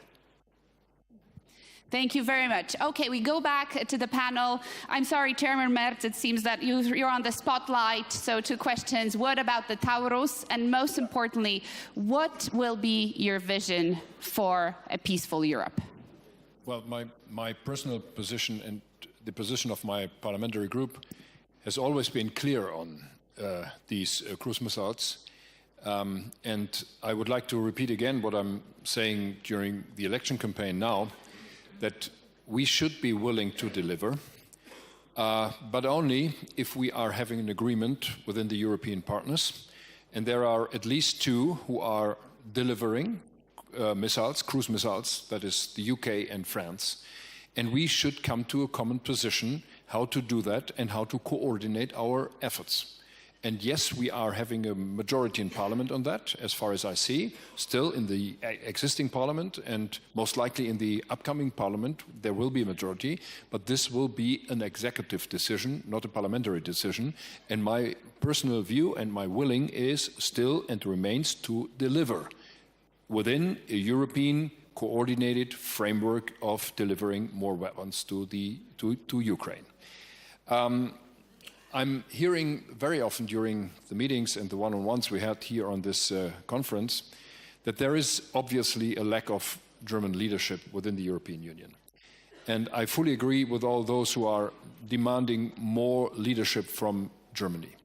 And frankly, I'm willing to do that because I'm seeing that Germany is in a strategic position in the center of Europe, that so many things in Europe depends on Germany, that we are having to take a new role, which is traditionally the role Germany had taken in the past with Adenauer beginning and Helmut Kohl and others who were willing to take joint leadership within the European Union. And I think this is more important than ever because we are seeing now these fundamental changes, especially in our transatlantic relationship. And we didn't hear what the Trump 1 administration told us. Now we have to listen and we have to learn a little bit more painfully than we had the chance to do 8 years before. UK, I would like to see the United Kingdom very close to the European Union, very close to our strategic efforts. I'm still regretting that they left the European Union, but this happened. You're welcome back. Yeah, I still regret that. It wasn't necessary, and we all know why it happened. This is now the past. This has happened, but we have to do anything what we can do to bring the UK closer to the European Union, within NATO at least, and beyond. Thank you very much, Prime Minister. Thanks. Yeah. Prime Minister, to add to this group of questions, I'm surprised nobody asked about the question of troops on the ground in Ukraine. Troops on the ground, so Europeans actually sending troops, and this is something that President Trump has alluded to. This is what the administration, as I understand, has taken upon, discussed. Of course, there's probably more questions than really answers about this, but what would be Sweden's approach? Do you think Europeans should be on the ground, and at what role? Well, two quite obvious comments. One is, of course, that before you put troops on the ground, you really have to think through what should happen if those troops are being attacked. I mean, that's the trivial to say that. Do you think that the Trump administration has an answer to that? That leads to my second conclusion. If we are to take responsibility from the European Union side, from European Union countries, for all the solutions after an agreement, we obviously need to be part of the agreement. There is no possibility just to leave the consequences for an agreement to European Union countries. But of course I don't exclude the possibility for an agreement that needs to be protected also by European Union countries. But I have a very hard time to see that that could be made without very, very credible guarantees on what is happening if they are being attacked. Basically from absolute. I think that's, I mean, it's obvious to say that, but it's so easy to just say boots on the ground without thinking through that. But that's also why we are so needed in all these talks that ends up in an agreement. Is this also the position of Denmark and the Czech Republic, please? I totally agree with Ulf on this point, but let me say, when you are to form a political strategy, and it doesn't really matter if it's a national or a European, you cannot have a lot of question marks. You have to be willing to write the conclusion. So instead of saying, can we spend more than 2%, we have to say, okay, we have to defend ourselves, maybe more on our own than we want to, What is the need then? That would be much more than 2%. How are we going to reach it? Instead of, you're putting the questions the other way around. Can we do more for Ukraine? Stop putting that question on the table. We have to put it the other way around. So if we don't want Russia to win the war, then the question should be, okay, if Ukraine has to win this war, what should we do then to ensure that? If we want to protect ourselves, we want to protect our... there's nothing more important than protecting your own citizens, your societies, our common values, our continent, the transatlantic alliance. If we are to protect ourselves, what is needed to do that? So we have to put the questions, it has to be... Yeah, exactly, thank you. Thank you. Can you come with me the rest of the day? Natalia is fantastic. Yeah. Thank you so much, Prime Minister. We have 30 seconds, actually. President, following on what the Prime Minister said, when we meet here next year at this time, what would you like for us to be the answer? So where will we be on Ukraine?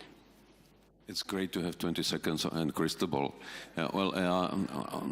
I think all of us would like to see to have a peace agreement that would be as just as possible for Ukraine. Measures that would ensure, at least for a foreseeable future, before Ukraine becomes a member of NATO and the EU, that it is capable to repel any possible attack against its territory, and all the measures ready for Ukraine to successfully become a member of both the institutions. I think that would be the outcome that I would love to see. Excellent. And with this optimistic message, let's give a huge round of applause to our panel.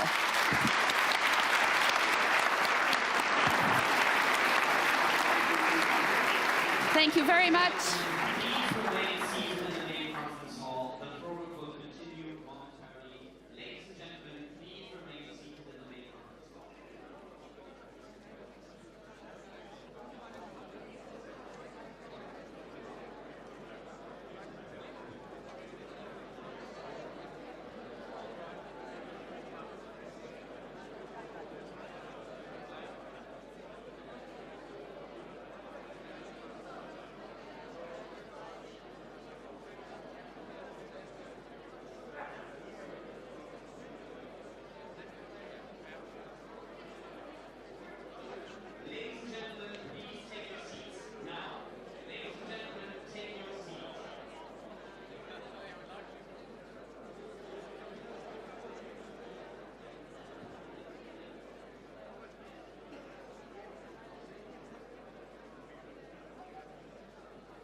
We have an important session to continue now. Senator Shaheen, Senator Graham, Mark Rutte. Please do take your seats and let's get the door closed. I'll give you 30 more seconds. Sit down.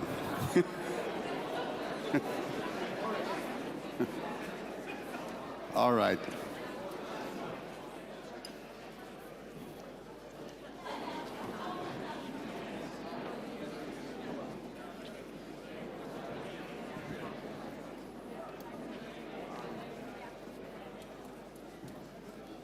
Well, dear friends of the Munich Security Conference, NATO and the transatlantic relationship have been at the core of this event, even in the times of, especially in the times of the Cold War, when it was still called Wehrkunde. But the issues of how can NATO help protect us, what is the role of the United States, has been the core element, the backbone really of decades of the Munich Security Conference. I am extremely happy to have on the stage for a relatively brief panel discussion the new, in this capacity, first time NATO Secretary General. He's been here many times as the previous Prime Minister of the Netherlands, Mark Rutte. A warm welcome to you. Let's give him a hand.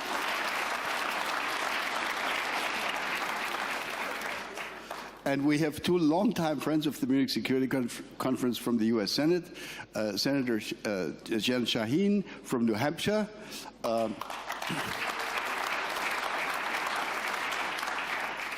and of course Lindsey Graham, without whom no Munich Security Conference is thinkable.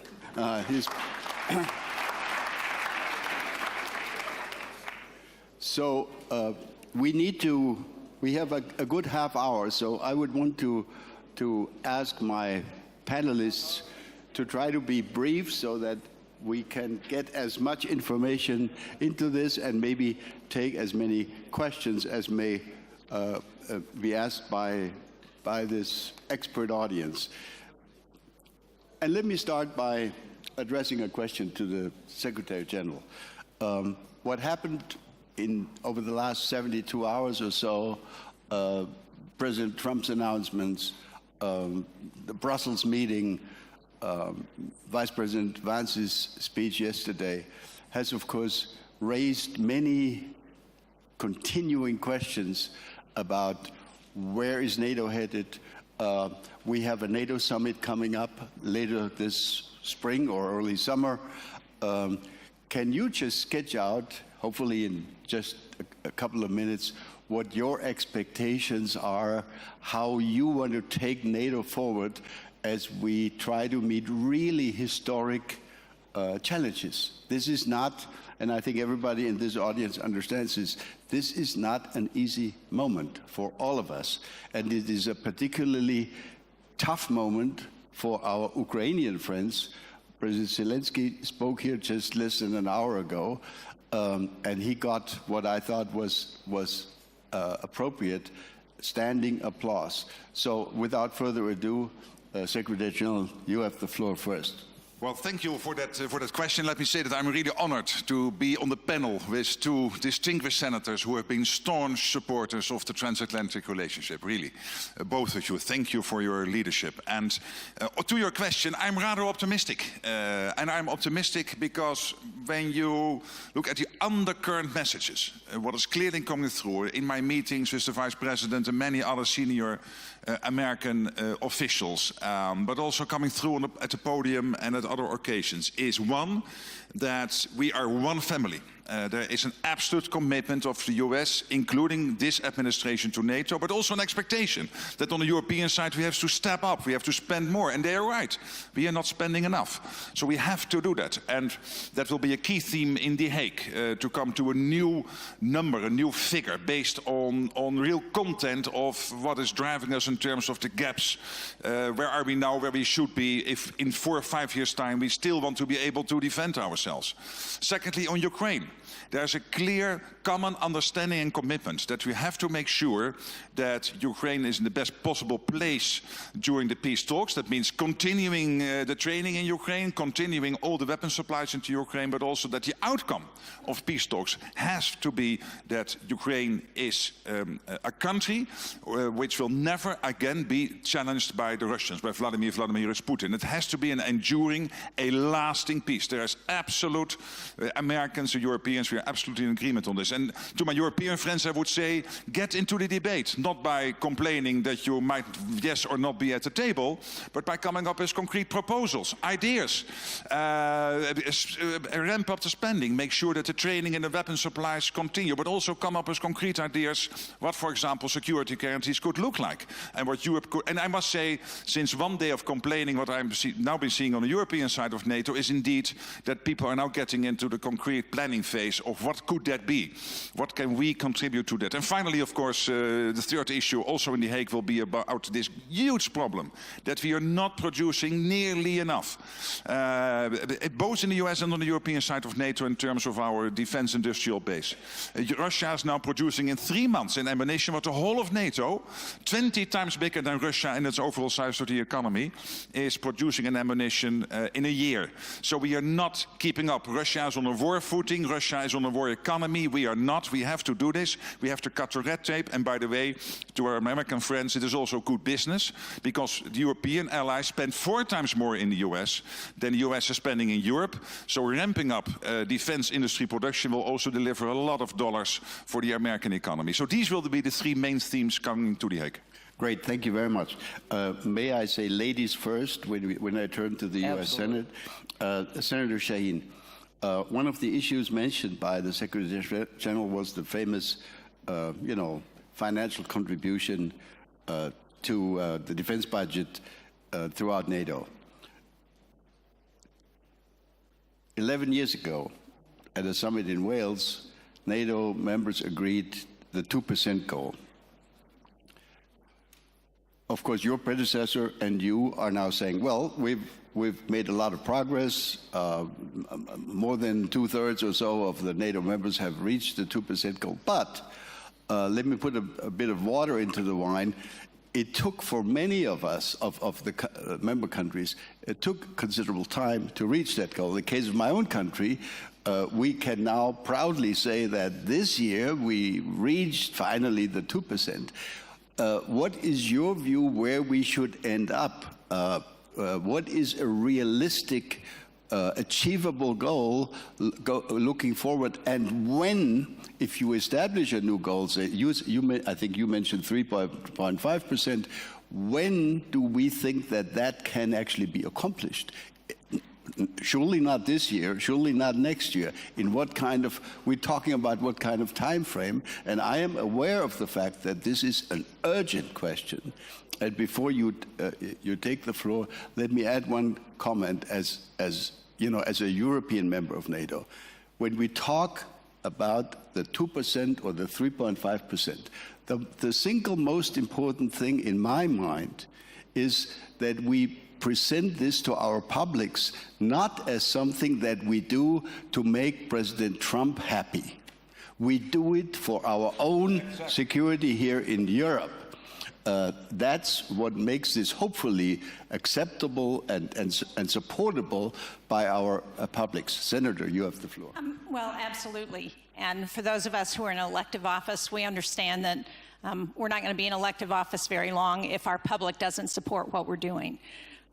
So there are already some NATO members who are over the 3.5%, and that's great news. But I think NATO has to sit down and, as a consensus organization, which it is, decide what's the appropriate number and how fast to get there. But you mentioned the important and critical point, and that is for the defense of Europe, for the defense of the free world, it is important that we ramp up this number, because what we know is that our adversaries, whether it's Vladimir Putin or President Xi in China or North Korea or Iran, they are looking at what we do, and they are going to calibrate what they do in response to how strong they think we are in the West and in the free world. And so this is a critical discussion, and make no mistake, one of the issues in Ukraine, and this is a conversation we're having in the United States, is that it's not just about Ukraine and what happens there.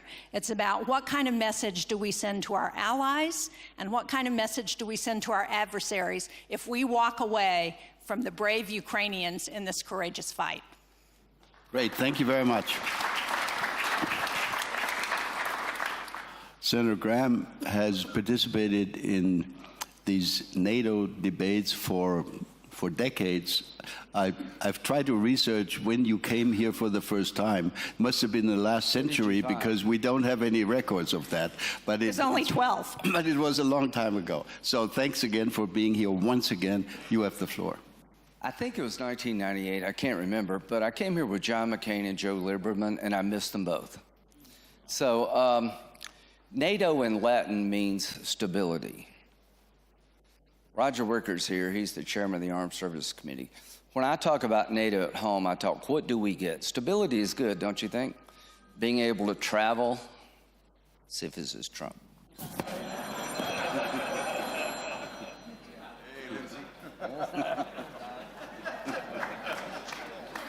He would have gladly talked, I'm sure. Okay, so NATO is good because it creates stability. It's better to have partners than it is to go it alone. So when I'm at home, why does it matter what happens in the Mideast? I believe there are people who want to kill us all and change our way of life because they're religious fanatics. You can stop fighting them, but they're not going to stop fighting you. I'd rather keep the fight over there than come to America. I'd rather have partners than go it alone. There are forces in the world that I'd rather have friends help me contain than do it by myself. I want stability. I don't want war. So NATO has stood the test of time. Not one NATO nation has ever been invaded by a nation state. It works. So we're expanding. That's a good thing. We're in good hands with Mark. He's a worthy successor. Mark spoke yesterday. You were excellent. I am so glad you have this job. You've got a real sense of where we need to go. Frustrating for American politicians goes back to Sam Nunn. Sam Nunn, remember Sam Nunn? I would say he's not Donald Trump, but he threatened to withdraw 30,000 troops a year unless NATO hit their target.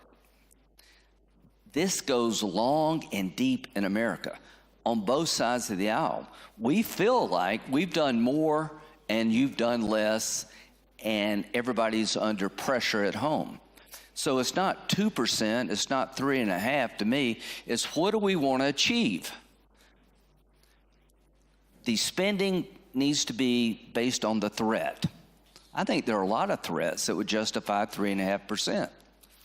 Finally, the American Senate is firmly in NATO's camp.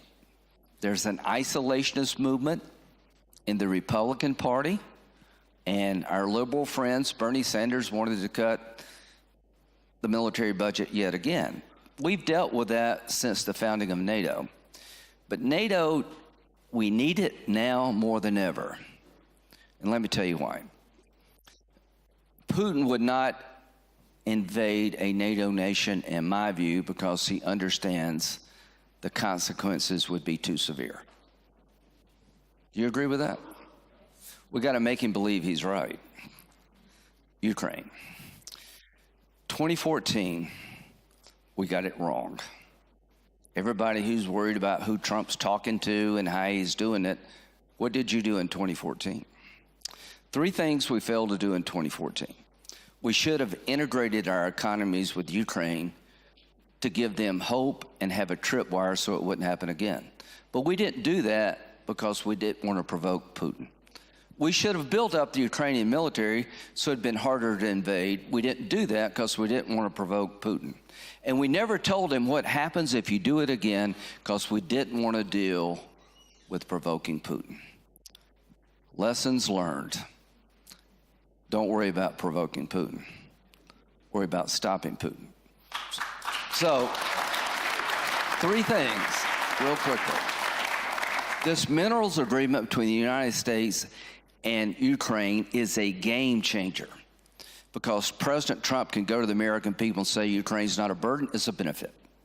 They're sitting on top of $1 trillion worth of minerals that all of us can benefit from by aligning with the West. I told President Trump, it may be the old Soviet Union, it may be the Russian Empire, but I do know he's going after the money. Don't let him steal what Ukraine has to enrich himself, because that's like defunding the police. So if this minerals agreement happens, it's a nightmare for Putin because we have something to defend that we didn't have before. So you better be pulling for this minerals agreement. Number 2, if we don't arm Ukraine to the fullest extent possible, shame on all of us. They need more F-16s, not less, and we make them in South Carolina. And all of us are going to help them buy this stuff because they don't have enough money themselves to have a like 1.3 million person army. But we'd be stupid in the next decade not to create the most lethal Ukrainian army possible as a form of deterrence. And finally, NATO. I'm all for Ukraine being in NATO, but it's up to the members of NATO. I don't want to take off their potential of getting into NATO, but I'm not so sure the market will bear they go into NATO right now. I'm just being honest with you. But here's what I think we could sell. If you ever do this again, Putin, if you ever have a military incursion into Ukraine again, that will trigger automatic admission into NATO by Ukraine. We should have done that in 2014. How many of you believe if that had been in place in 2014, Putin wouldn't have invaded? I don't think he would have if he knows that would put him in NATO. So thanks for having me. Great.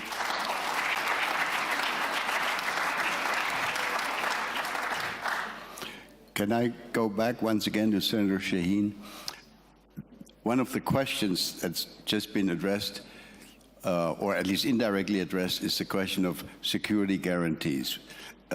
If, as Senator Graham has just pointed out, it looks relatively unlikely, not only because what Secretary of Defense Hegseth publicly said a couple of days ago in Brussels, but we all know that that is not likely to happen right now. So what's your thinking about security guarantees? My own view as a longtime diplomat is that paper is usually not much worth than paper.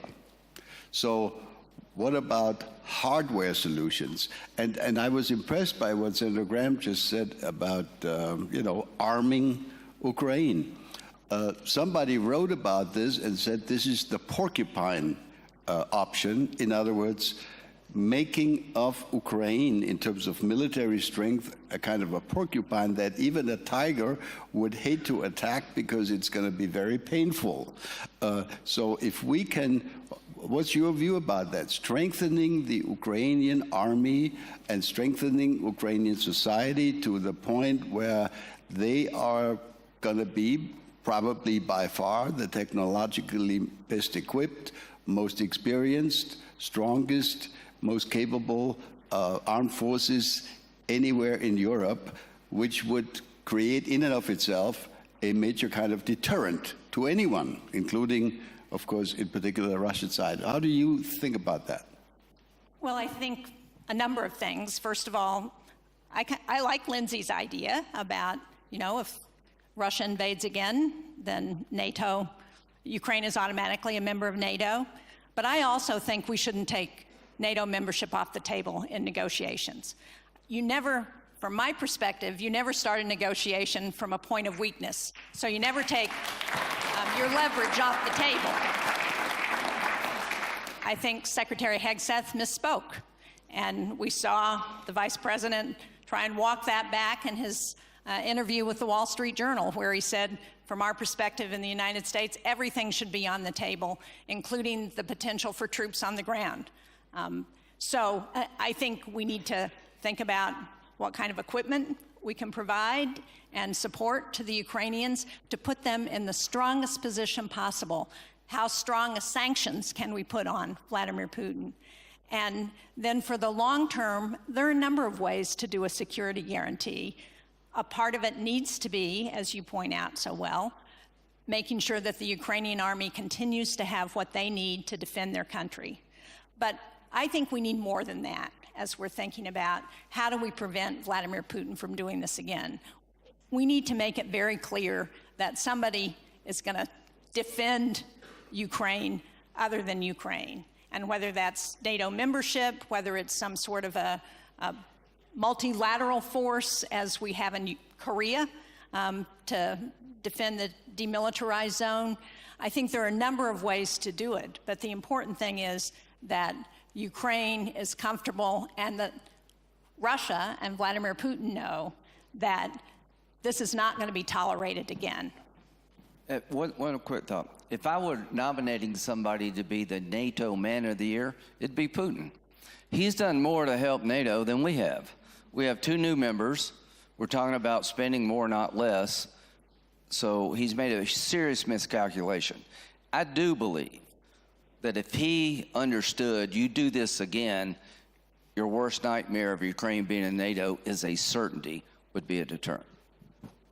Thank you. Let me turn back to the Secretary General. Now that the question has come up about the assuming a ceasefire is arranged, the possibility of foreign, maybe European and other troops being deployed to secure a contact line or to secure a ceasefire. Let the audience know how you think about that. And before you answer, let me just share one German view. We have often, since the 1990s, Lindsay will remember this, we have often said, because Germany was always hesitant for historical reasons, in terms of deploying troops to foreign countries, we kept saying to ourselves, to our publics, in together, out together. If the US decides to go into Bosnia or Kosovo, we will be going with them. We said the same in the case of Afghanistan. But the out together was also important. In other words, if they leave, we leave. So if what I understand is that there is a desire by the Trump administration not even to consider the deployment of troops, okay, but would that not create, if we had European troops in some shape or form in Ukraine, would that not create a kind of a rather risky potential division, which maybe Putin could try to exploit? One abstract level higher, what I think we all agree on, including the current US administration and the European side of NATO, is that whatever comes out of these peace negotiations has to be lasting. And that means that it has to be credible. And then, of course, the senator is right that there are many ways to organize that. But why is it so crucial that it is lasting? Because if it is only Ukrainians taking care of Ukraine post a peace deal, I don't think that is strong enough. And don't forget that one Xi Jinping, the first secretary of the Communist Party of China, is listening into these talks. And whenever President Trump and Zelenskyy and Putin and others would start these talks, there is one empty chair which is very much filled with this same one Xi Jinping, the first secretary of the Communist Party of China. And he will be watching. And if the outcome of these talks is a weak deal for the West, given the fact that North Korea, China and Iran are all involved in this, it will have a huge impact. I'm getting more phone calls these days from senior leaders in Japan, Korea, Australia, New Zealand, and from many allies in Europe. And by the way, I don't need more phone calls from allies in Europe. But just to sketch to you that they understand that the Euro-Atlantic and the Indo-Pacific are connected. So we have to make sure that it is enduring, that it is lasting. And yeah, my problem is we are democracies. We discuss this all out in the open, but somewhere in Moscow with a small cigar in his hat is Vladimir Vladimirovich Putin, listening probably now to this fantastic panel and thinking, okay, what can I learn from this? And what are they thinking in terms of how these security guarantees should look like? So I'm a bit hesitant to debate that all out in the open. But clearly what I said to the European colleagues yesterday, make sure that you come up with concrete proposals and get into the debate. That's important. Great. We have something like 10 minutes left. Can I look around and invite people to, if you could be kind enough to identify yourselves. I know most of the audience, but not everybody by their names. So we'll look at the lady here. I think I know her name. Please, the microphone is coming. Natalie Tocci. Question to the two senators. I'm just wondering if you could help us interpret a little bit what we heard yesterday. So up until yesterday, and I think the gist also of this panel was very much based on, and I think the Secretary General of NATO was reflecting that, on the one hand, Europe is attacked, starting from Ukraine, but not ending with Ukraine, so Russia, we get that. And the United States is, let's say, less interested in European security and certainly expecting Europeans to do more. We get that too. Now, what we heard yesterday was, I think, something different, which is actually this US administration is very interested in Europe, but it's interested in dividing Europe, in weakening Europe. So can you perhaps persuade us that that is a wrong interpretation? Thank you. Okay. Lindsay, you get to do this one. Can we maybe take one or two more and then go back to the panel? There was one way back, lady back in the back. Yeah, I think that's Svetlana. Yeah, right. Yes, Svetlana Zelenskyy, Ukrainian politician. First of all, dear speakers, thank you so much for your leadership in supporting Ukraine. We very appreciate it. I have a question to Senator Graham. You suggested that Ukraine should be taken to NATO automatically if Putin will attack it again. But in my mind, it's a perfect reason for Putin not to stop the current war. So my question is, can you please give us like 3 very concrete points of what President Trump is ready to do now to stop the current war? Thank you. Okay, and we'll take one more here from the first row, the lady. Thank you very much. I'm Sylvia Marowitz, CNBC. I have a question for Secretary General Mark Rutte. Good to see you again. I just would like to understand, where do you think we're going to land in terms of the next ceiling for defense spending? Because yes, we're talking about this, but let's not forget the fiscal position for many European countries is very weak at this stage, including for France. Thank you. All right. Senator Shaheen, would you want to start?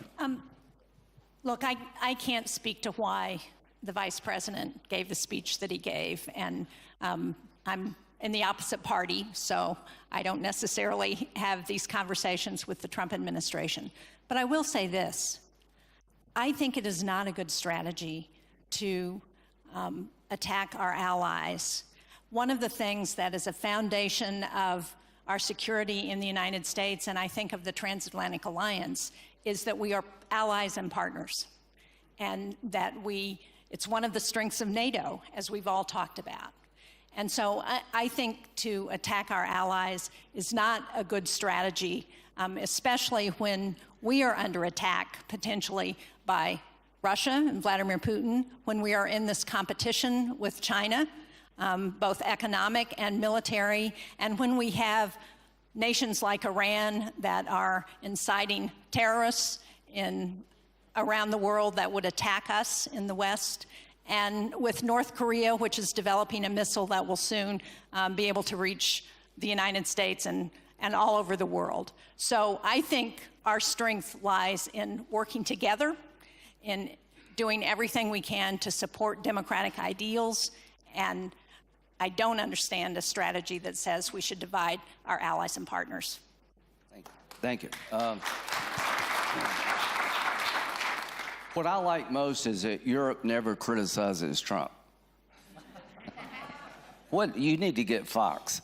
So the point he's trying to make is that if you were at this conference this weekend, you thought it was Trump's fault that Ukraine got invaded. No. When he was president, they didn't get invaded because Putin's scared of Trump. That's a good thing. I think what JD is trying to tell folks here is that you need to understand Germany's going to have an election. There's going to be a pushback in Germany about out-of-control migration. The AfD, you know, making them go away is not the answer. Dealing with their underlying problem is probably the answer. Brexit. How did that happen? Too much. People feel like too much. You know, our society's changing too fast in all the wrong ways. I think that's something you need to hear from America. And I'm glad he said it. Now, as to Ukraine, the most important decision we will make as a group is how this war ends. Do you agree with that? If we don't get this right, there goes Taiwan. Question, should Japan be in NATO? Should South Korea be in NATO? Think about it. If we don't get it right, there goes Taiwan. If we get it right, we can reset and make the world a more stable place. Trump's the best person I know of to get it right because Putin's afraid of it. In 2008, Georgia, 2014, Ukraine, 4 years of Trump, nothing to Trump. You didn't start this war, but you got to end it. And you better end it well because it will be your legacy. And here's how to end it well. Not to humiliate Putin, but to make sure it never happens again. Integrate our economies. I urge you to do a mineral agreement with the Ukraine so we'll have something of value and defend so the American people understand why Ukraine's important beyond just an idea. I'd urge you, Mr. President, in the next decade, sell them all the weapons they need, made in America, good for us, good for them, to make them so strong nobody in their right mind would do this again. I would urge you, Mr. President, if we can't reach consensus on NATO now, that we put on the table, Putin, if you don't want Ukraine in NATO, don't invade them. Because if you invade them, they're going into NATO. And if President Trump said that, it would be earth-shattering. So we got a chance here to end this war in a fashion to deter future aggression, because Xi will get away with as much as he can, as long as he can. And NATO needs to be thinking about what role should we play in Asia, if any. You've opened up an office. But I am worried that if we don't get Ukraine right, there goes Taiwan. I think if we get Ukraine right, that's the biggest thing we could do to help Taiwan of anything else. If we spend more now on the mutual defense of NATO nations, that will be seen by Xi as a warning sign that we're not going to take it anymore. I'm tired of worrying about being provocative to bad guys. I want them to fear us. If you don't fear Donald Trump, you're a little bit crazy. Thank you. I agree. He is watching. And if we don't play this well, he might try something in the Pacific, which would destabilize the whole region. You're totally right. And we have to get this right. It has to be a good deal. To your question, yes, Trump, when he came on board, President Trump in his first term, he has very much been pushing for the Western Europeans to pay more. And he was successful. Because after 2014, the Welsh pledge, not a lot happened. It only started to take up after he became president. And there was a second impetus to doing more when Ukraine was invaded by Russia. So he is right that we have to do more, because it is simply not fair if Europeans, NATO countries are paying less for their collective defense than the US is paying for that. Because the US would also like to lower its taxes or to spend more on education or whatever you want to spend it on. And if the argument cannot be that we are so poor here, we are the richest part of the world, the money is there. That cannot be the problem. It is, of course, difficult decisions you have to take. But you are right that, of course, you have to do it not only because President Trump thinks it's fair, but because we have to realize that we have to defend ourselves. And we cannot defend ourselves in 4 or 5 years. We would stick to the 2%. What we now have in NATO is a process in place by which we come to joint conclusions on what the gaps are in terms of long-range missiles, in terms of our armies, in terms of our air and missile defense, in terms of our military mobility, and that will lead you to a number which is much, much more than 2%.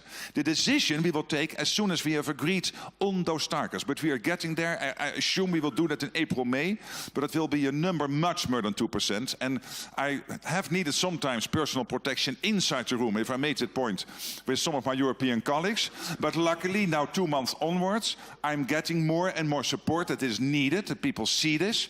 And of course, they are still worried about how to find the money. And by the way, not only a new number, but also a credible path. Not just saying we will do it and then nothing happening after Wales. No, we need a credible path. And then to the defense industry production again, we have to ramp that up, including getting the latest innovations, etc., in the marketplace. And to the defense companies, I would say, I know you want 10-year contracts. That is absolutely impossible in the US system and in many other systems. But there is so much money floating around.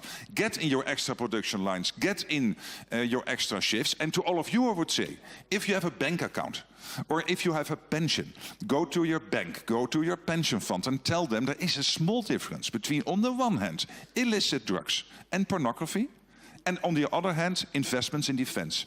But you still have to tell them that. So please help me there. Great. I know you, Secretary General, have to go in like 1 minute, but let me push you on the path that you just mentioned. Are you prepared to offer to the audience your own thought on what kind of time frame you're looking at? Let's assume in 2025 we decide on 3.5, whatever %. By when? We have to do it fast. You have a certain issue of absorption because you have to get the production up and you have to find the people. So probably you can take steps of 0.2, maybe 0.3% a year, but that means that you can get there fast. And it has to be credible and it will be tracked and traced. And I will be on the phone, and if you don't listen to me, I'm sure there will be somebody in Washington, a very nice man, calling you if you are not delivering on your commitment. Great. Let's give a round of applause to a great panel.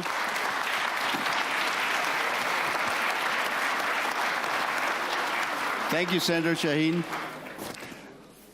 Thank you so much. Thank you so much. I've got to run now.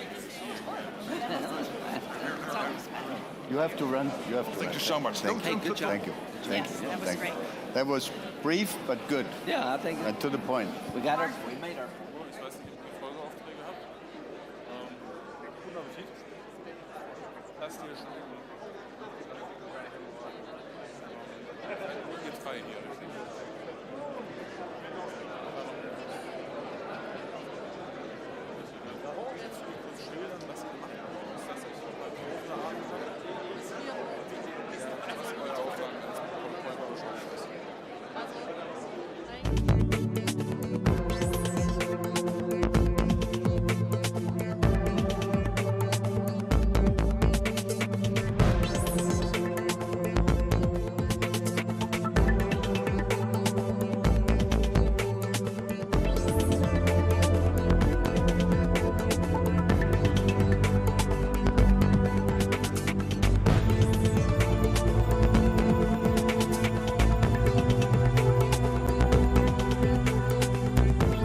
Good afternoon, everyone. Happy to have you with us. Thanks for coming to this press conference. I will introduce the Commissioner General of UNRWA, Mr. Philippe Lazzarini, to say a few words, and then we'll open the floor for questions. Commissioner.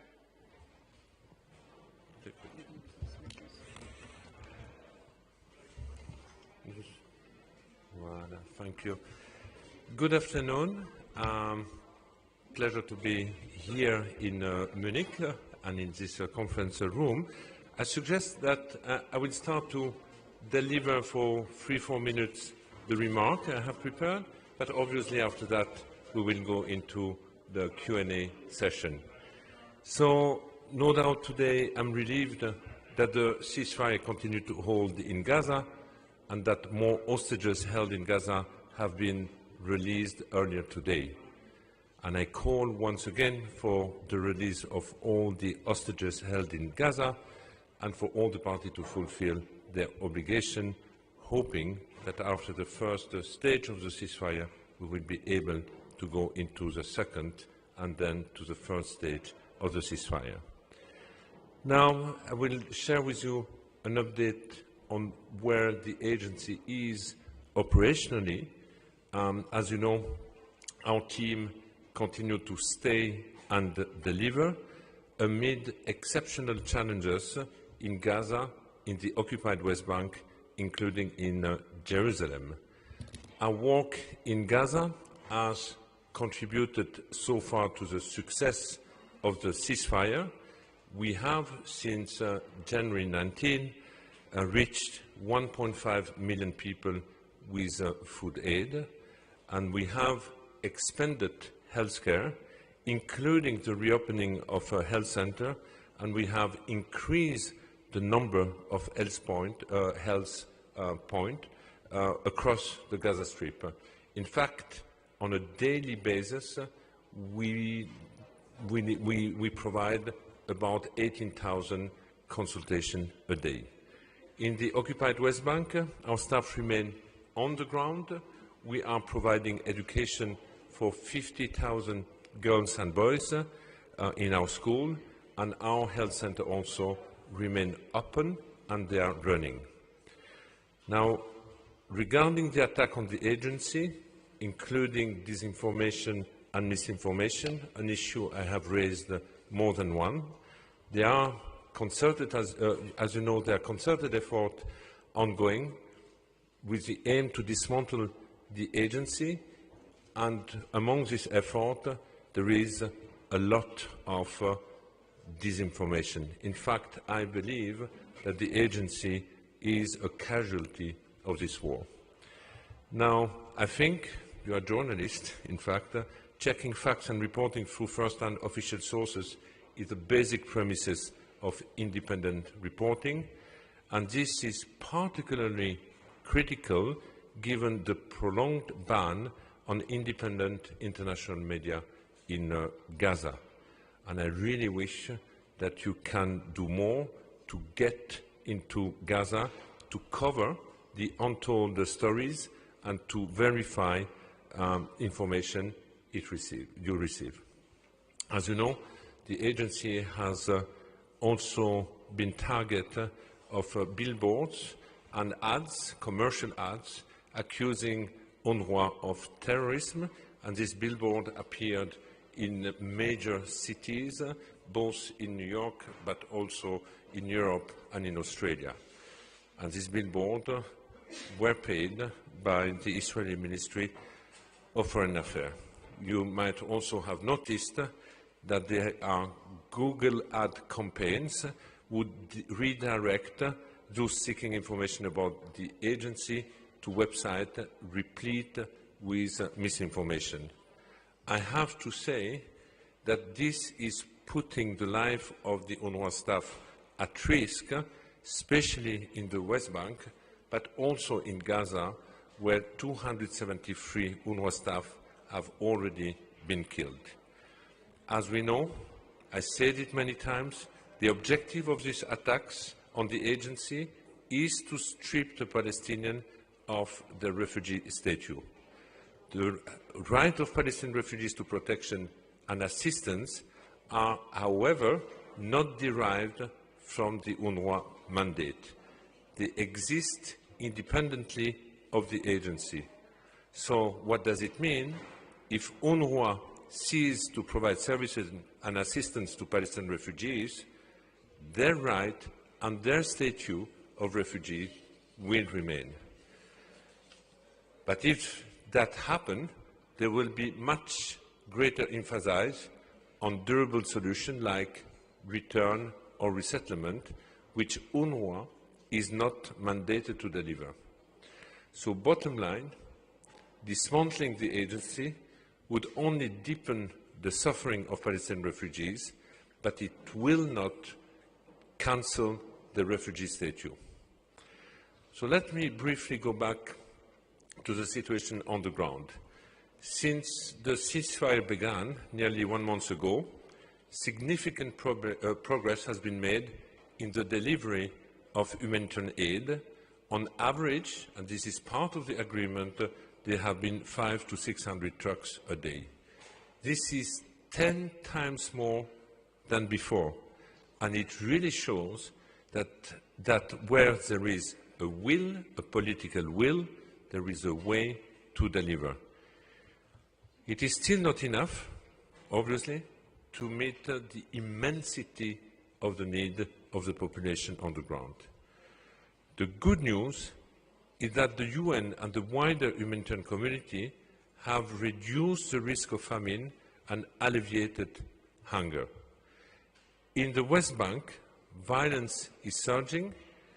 It is underreported, with significant forced displacement and civilian suffering. At least 40,000 people were forced to flee refugee camps in the northern area, like Jenin, Tulkarem, and Nablus.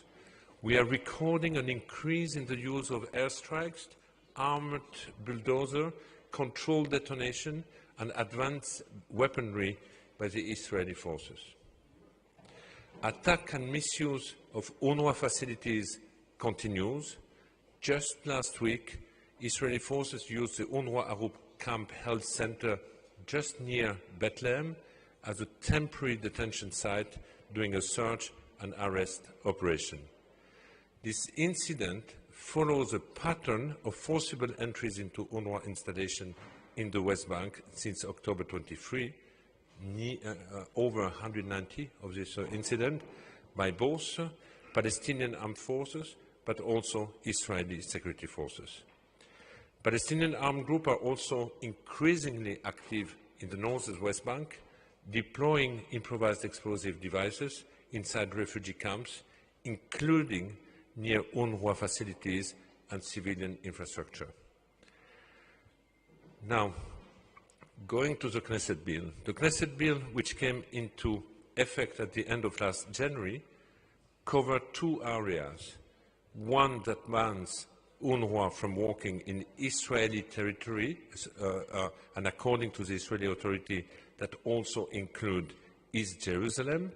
And the second law enforces a no-contact policy between UNRWA representative and Israeli authorities. The latter primarily impact our operation in the West Bank and Gaza, but it does not prevent our activities. Now, let me conclude by telling you basically what I'm telling to the participant of the Munich conference, which is also very much related to the situation in which the agency is.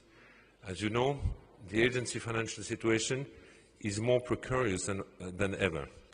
We operate from hand to mouth, and there is obviously very little visibility or clarity for the future.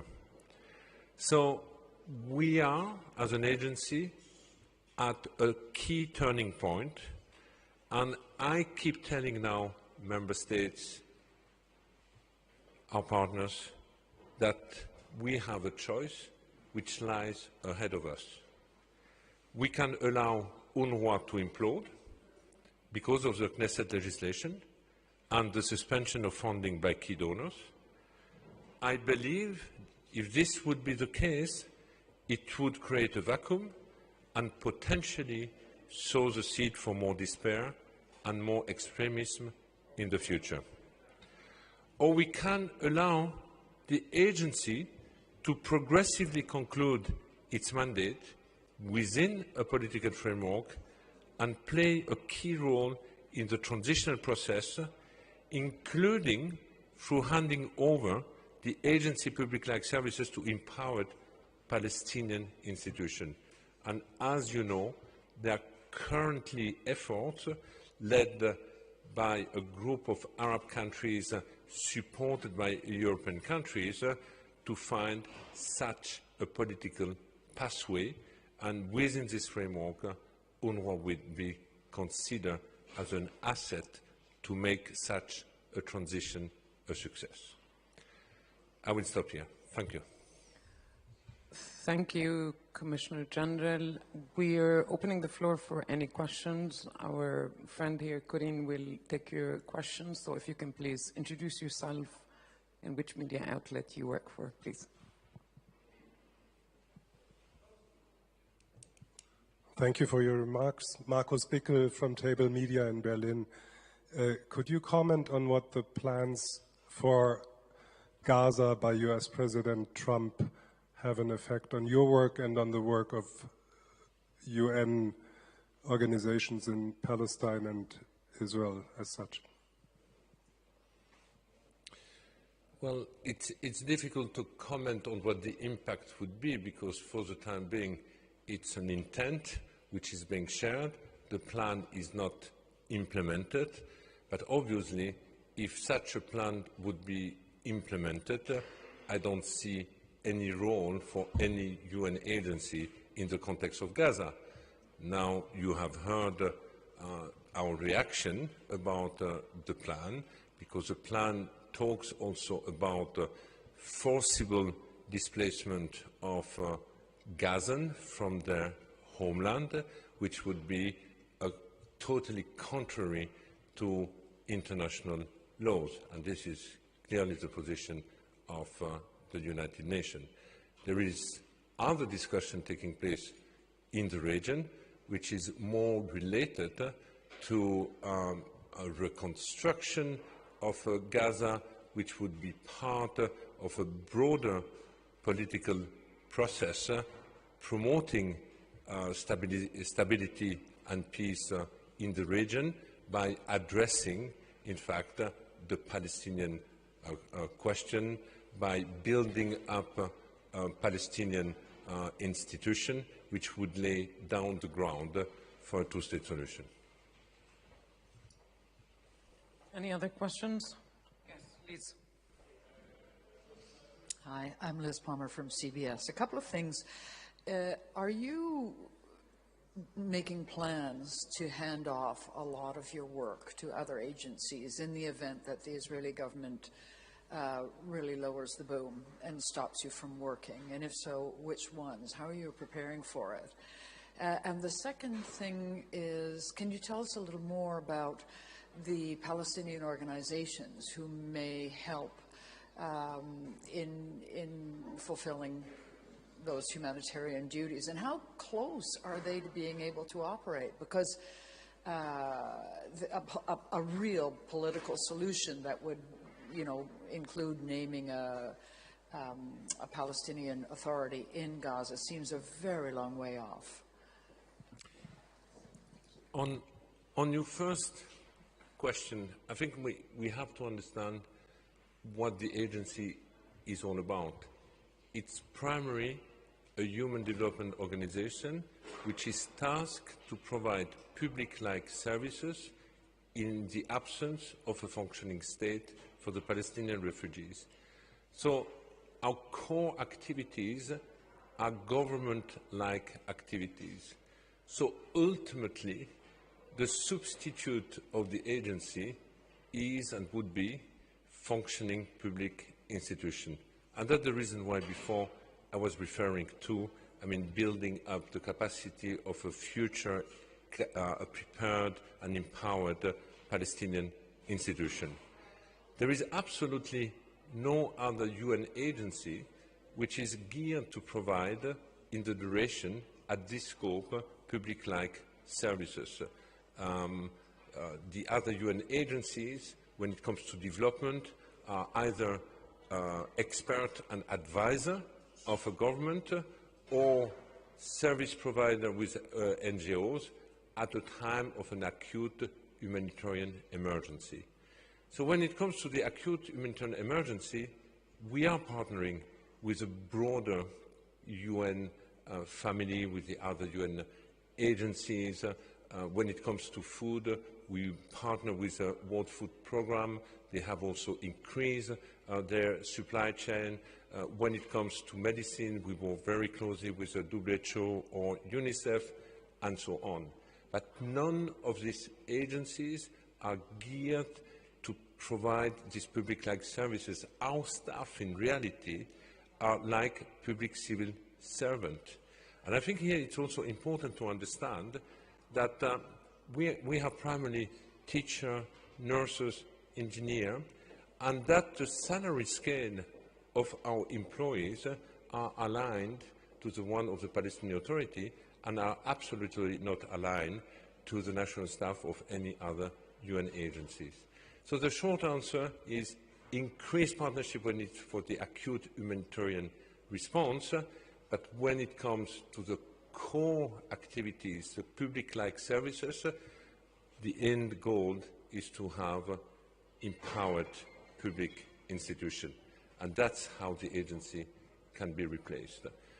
Now, regarding Palestinian organization, Palestinian society, yes, this is part of a bigger plan when we talk about a genuine commitment to a political process, a genuine commitment to reform the Palestinian Authority, genuine commitment to build, empower all these capacities.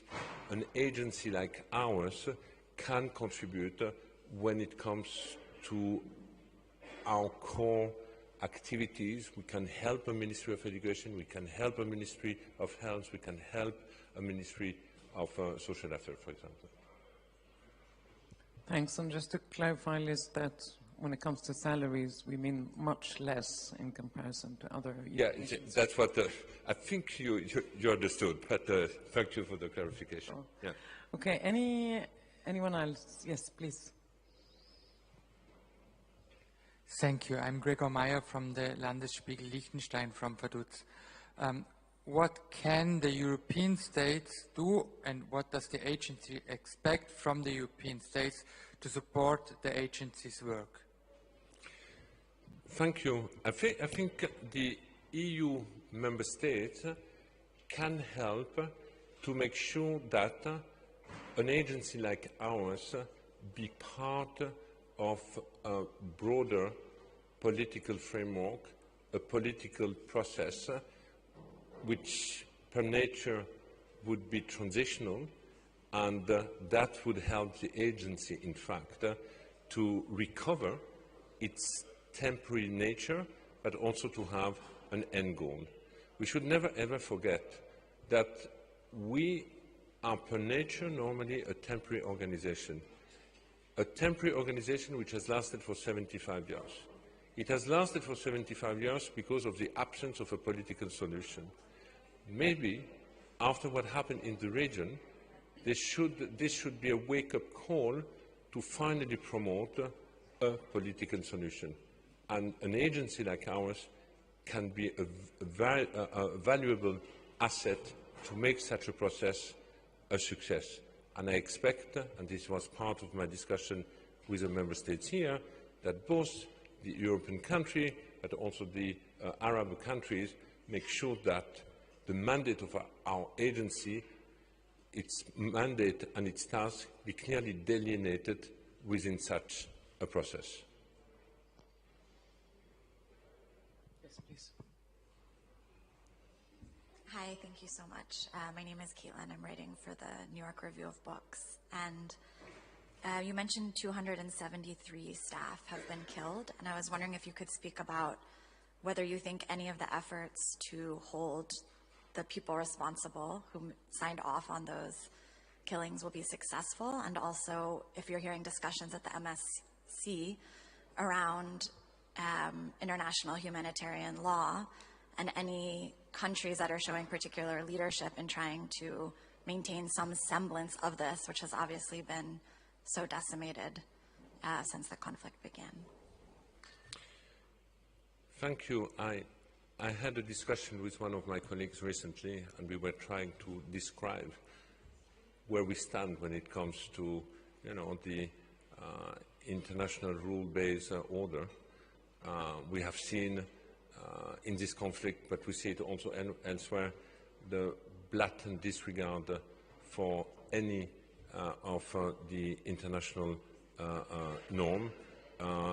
Red line are being pushed to the extent that international humanitarian law, the Geneva Convention, seem to become irrelevant, and there is a real danger. I think there is a danger that we enter a kind of a post-law without moral compass era. And what does it mean? That means that basically everything is possible. Now, I'm personally deeply concerned because what we have, the legacy of the Second World War, when it comes to the rule-based order, is at stake today. So, more broadly, and you feel it in the corridor of the Munich Conference, there is a deep concern about what that means going ahead. Okay, 2 questions. We start with the gentleman with the scarf. Yes. Thank you. Yes, good afternoon. Hugo Dixon at Reuters. I wanted to ask you whether you're concerned that the ceasefire process will break down at some point, either now or at the next stage or at some other stage, and that we will be back to war in Gaza, and that if we go back to war in Gaza, that Israel may actually move to a more perhaps back to the first strategy they had at the beginning of the war, which was a total siege of Gaza, and whether you would be able to operate at all in such circumstances. I think we are all very concerned about the future of the ceasefire. 3 stages have been agreed. It's time to focus now on the second stage. I think even a few days ago we did not know if it would hold until today. The good news is that it has, and the good news is that hostages have been released, detainees have been released, and we can go to the next phase. But the concern is definitely here. It's a ceasefire which has been described as being highly fragile. And let's go to the scenario that you are describing, a return to an all-at-war situation with a total sealing of the Gaza Strip would be an absolute disaster for the population there, and obviously operating would become absolutely impossible. Now, sealing Gaza means also weaponizing the humanitarian assistance to population in danger. I really hope that this is not the path that the event will take in the coming days and weeks, and that instead all the attention be put to consolidate the ceasefire, its second phase, its third phase, and that we can also focus properly on the political process. But the risk is here. Yes, please. Hi, that's Marmar Turel, writing for Responsible Statecraft. I have a question in terms of somehow like building on my colleague's question about European countries' stance on the issue. We obviously don't have time to follow all the conversations here, but it seems obvious that on the main stage, at least, Gaza has been far less of a topic this year. Yeah, and then also, I mean, we know that without funds coming from the US for UNRWA, but also for whole humanitarian aid effort, other countries should step up. Countries like Spain that may have supported UNRWA do not have the financial muscle to do that. In terms of like Germany, we don't know what to expect also from the next government. Friedrich Merz has said that they would not be arresting Netanyahu if he came here, and he has actually opened the doors for him to come. So I don't know if that's a statement about UNRWA, but one could say there's some clues there. So what do you expect regarding European countries and funding for humanitarian aid in Gaza? Thank you. I expect that the European Commission, the European countries remain committed to the mandate that they are conferred to the agency through the UN General Assembly mandate, which has been support which has been reconfirmed in November last year. So it is true, and you're right, that there is a lot of concern about the United States posture, not just with UNRWA, but more globally about their contribution and support to humanitarian aid.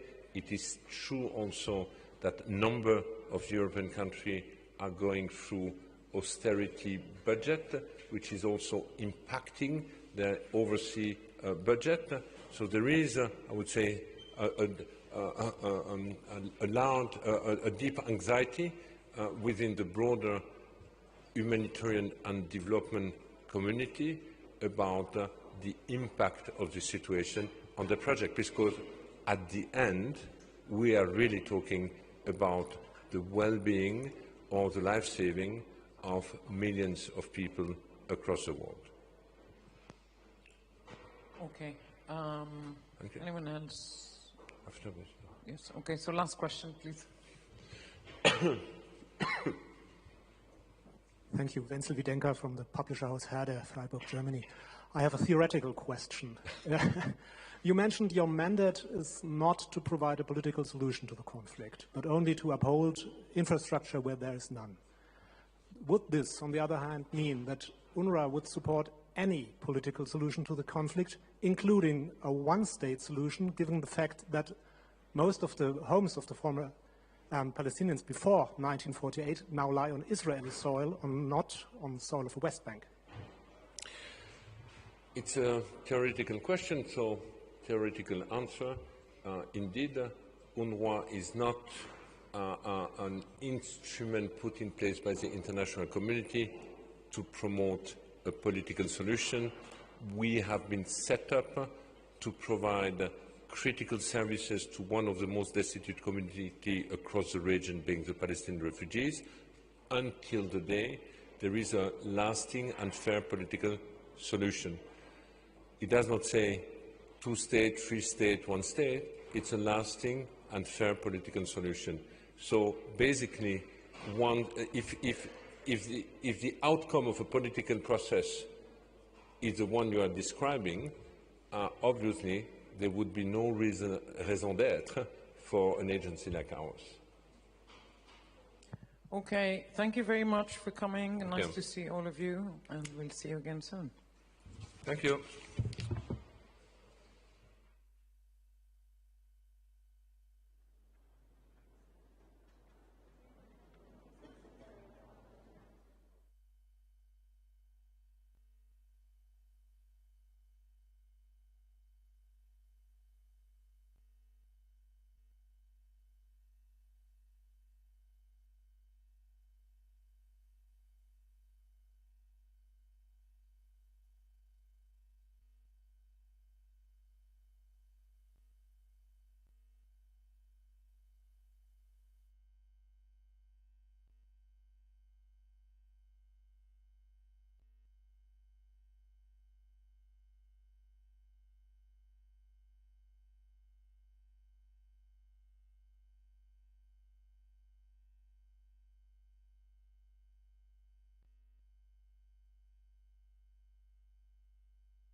please welcome to the stage of the Munich Security Conference, anchor of CNBC, Silvia Amaro.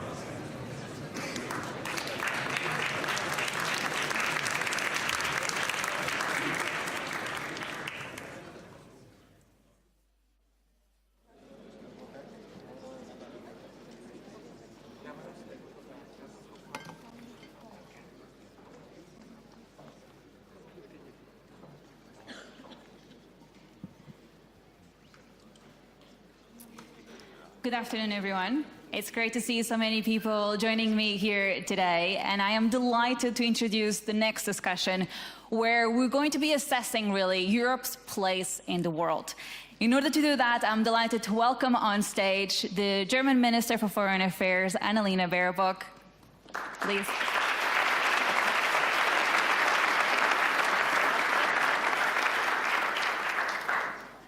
The UK's Foreign Secretary, David Lammy, as well.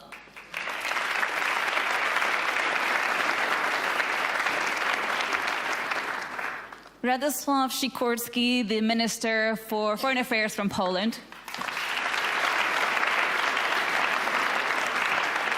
And last but not least, Jean-Noël Barrot, the Minister for Europe and Foreign Affairs from France.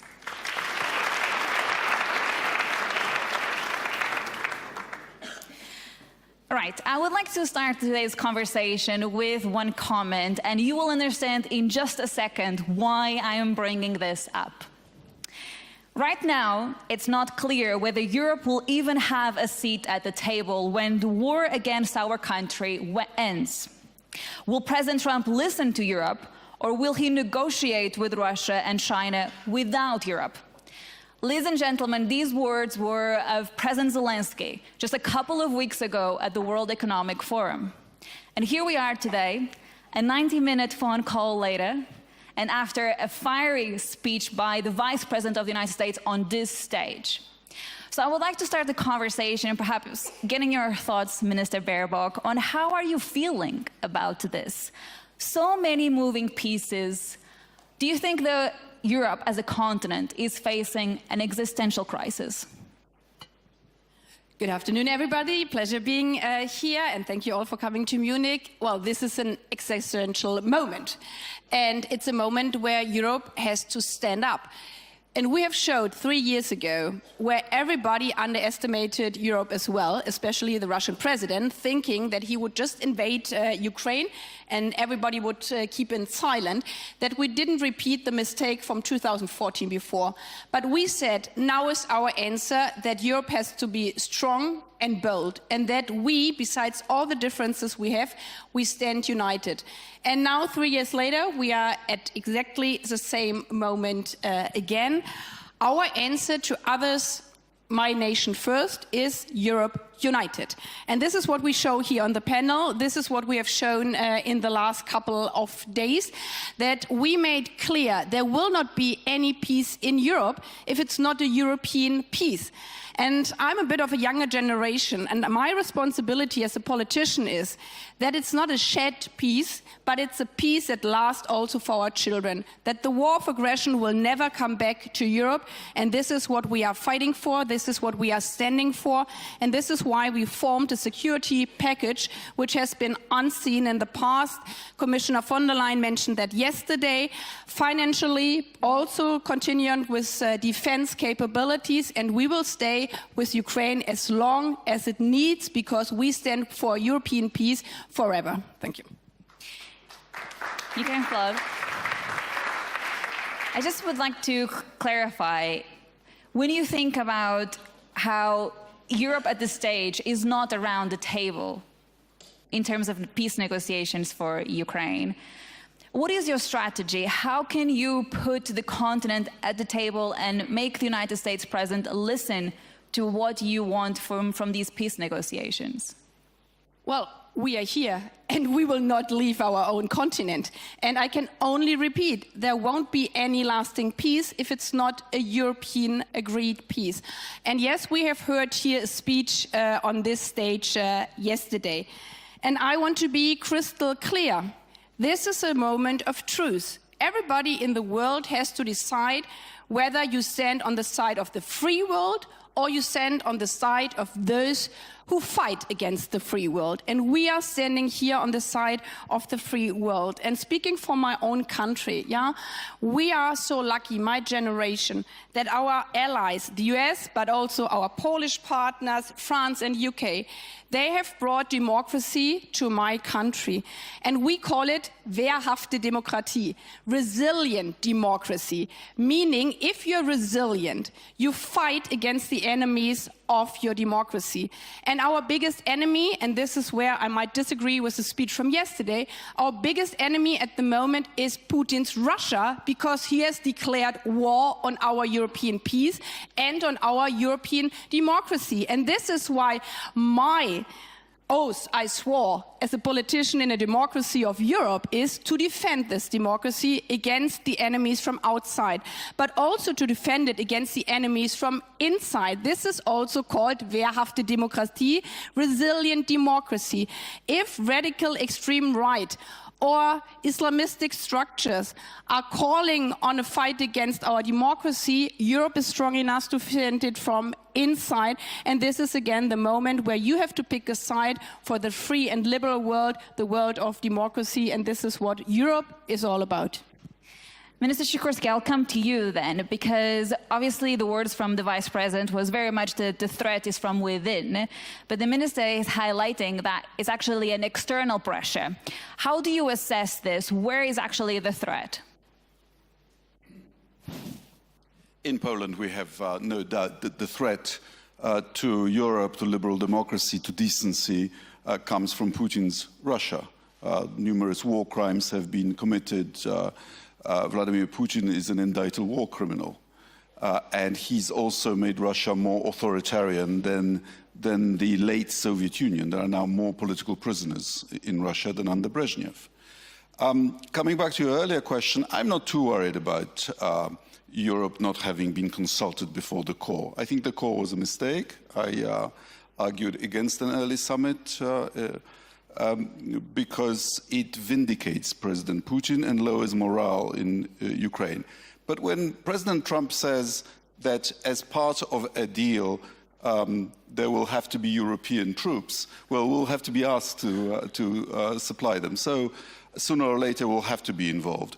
But in a broader sense, this is a crisis and a result of Europe having consumed peace dividend for too long. In Poland, we've had a super law guaranteeing the defense ministry 2% of GDP for 20 years. We are now at 4.7 because we are scared enough. And lastly, President Trump has a method of operating which the Russians called razviedka bojem. Reconnaissance through battle. You push and you see what happens, and then you change your position. Legitimate tactics. And we need to respond. And I'm very glad that President Macron has called our leaders to Paris tomorrow, and I expect them to relate to this in a very serious fashion. One of the comments from President Macron actually has been that we can't just buy we can't just buy external defense. He has a very strong opinion towards buying more European defense. But how can you, Minister Barrot, actually ask your European colleagues to buy more European defense? Because some of them believe that the way to convince Donald Trump is actually to have further deals. Well, let me first try to fight against some form of Euro-bashing or Euro-pessimism. We here on stage, and many of us, are proud to say that we believe that Europe is a superpower. Europe is the place where COVID-19 has been fought against the most effectively. Europe is the continent that has pushed back against a full-scale invasion by Russia that was supposed to be the greatest military power of the world, and that has failed to achieve its goals. And as far as technology is concerned, where Europe has been seen for a long time as lagging behind, I cannot help but notice that last week, this week in Paris, on Monday, 300 billion actually north of $300 billion, were committed by investors from all around the world into Europe to develop massive computing power capacities. And so we lost some battles, but we haven't lost the war, even the technological war. And if you're still not convinced with these arguments, look at people outside of Europe and how much the desire for Europe is strong. If the Ukrainians are still waging a heroic war of resistance against Russia, it all started on the Maidan with the European flag in their hands. And who has taken their place today? It is the Georgian people that every night is resisting a government that is trying to push them away from their European path. They're waving the European flag, they're singing the European anthem because they see that Europe is democracy, that Europe is freedom, and that Europe is a superpower that can protect them once they're further on the path to European Union. That being said, of course, there are big challenges for Europe, and my colleagues here have mentioned them, and one of them is to scale up the defense spending. And of course, if we have to spend 1 or 2 or 3 additional GDP points into defense spending, it will only be accepted by our people if this creates jobs in Europe, if this creates value in Europe. And this is why President Macron, since 2017, has pushed hard on the idea of European preference for defense, because this is a question of sustainability of the defense effort that we need to sustain.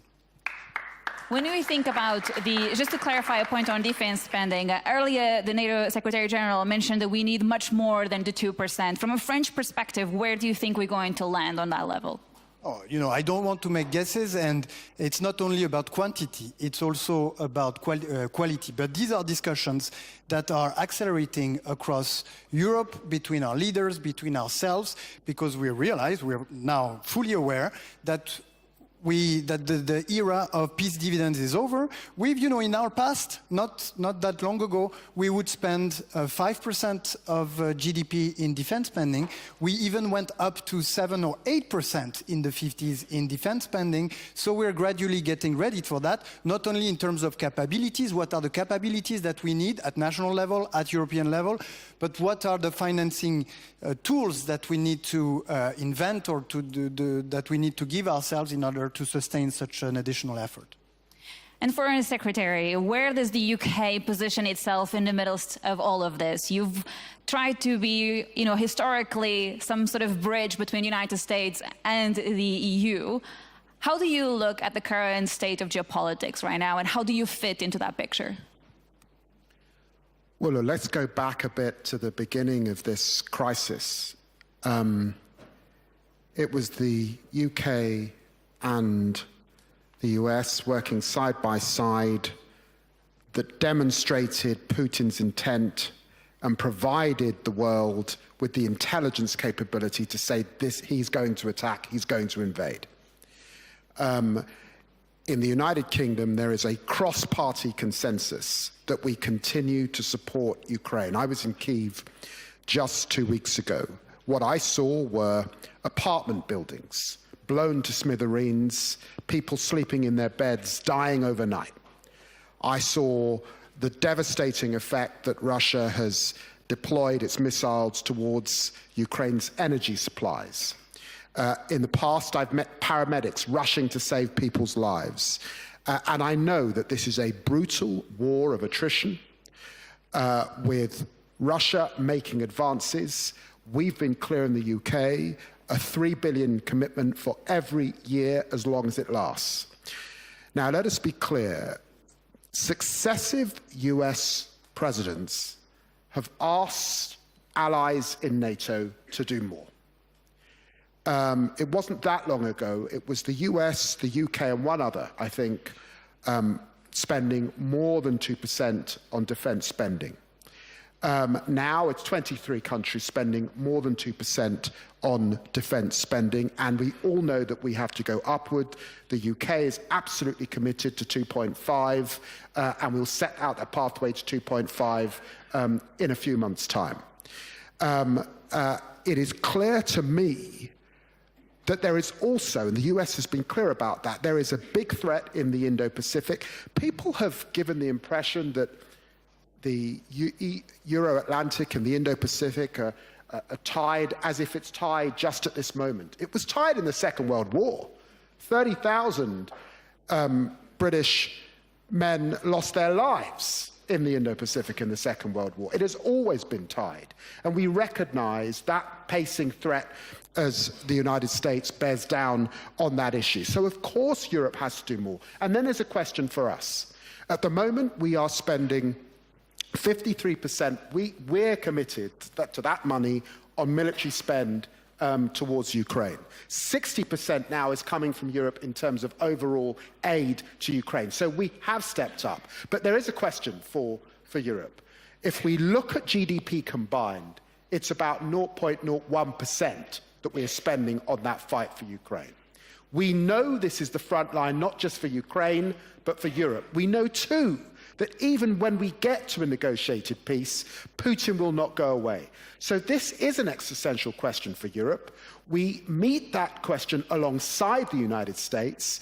At an appropriate time, we will get into a debate about security guarantees. And there will be an arrangement, of course, but quite rightly, we say that there is an irreversible pathway for Ukraine towards NATO. That is the cheapest, and it is the best mechanism to secure peace, not just in Europe, but across the Euro-Atlantic. When it comes to that NATO membership, though, I just would like to get your thoughts on some of the comments we've heard already at the Munich Security Conference, suggesting that perhaps the best way, the best security guarantee we can do at this stage is telling Ukraine, if Russia invades you a third time, then you will immediately be part of NATO. Do you think that's too late? Do you think that's not good enough as a security guarantee? There's tremendous complexity when we talk about security guarantees, and actually in different theaters of conflict, you see different types of security guarantee.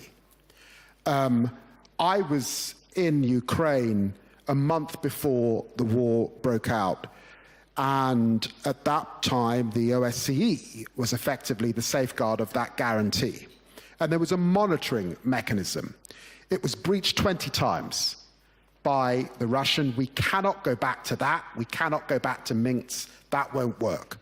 But it's also true that when we look at the border, this is 1,200 kilometers of border. There are 250 brigades currently facing off against each other. This would take tremendous manpower and resource. This is also a theater of conflict where we've seen major advance, drone technology particularly, and the capability now in Ukraine is tremendous. That may assist us with the guarantees that we need. But in the end, we will have to come to an arrangement whereby Ukraine has the guarantee and we have the collective guarantee that if Russia breaches a guarantee, we can act. And that is enough of a threat that they don't breach the guarantee. And those are the questions that we will need to get into in the months ahead. Minister Sikorski, Ms. Fairwork, we both asked to come on this, so I'll start with you, Minister Sikorski, please. Well, Ukraine already has guarantees that have proven to be empty.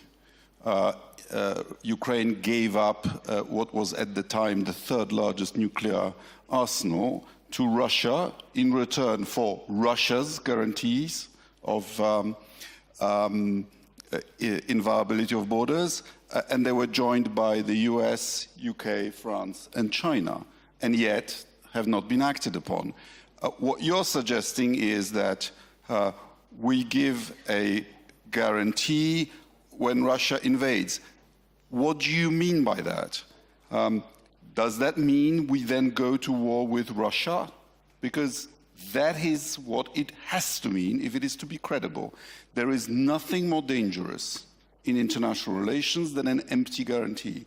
It harms the recipient because it makes them too brave, and it harms the giver because it passes on the decision about the conflict to the recipient. We shouldn't go there. If we want to give guarantees, we have to mean it.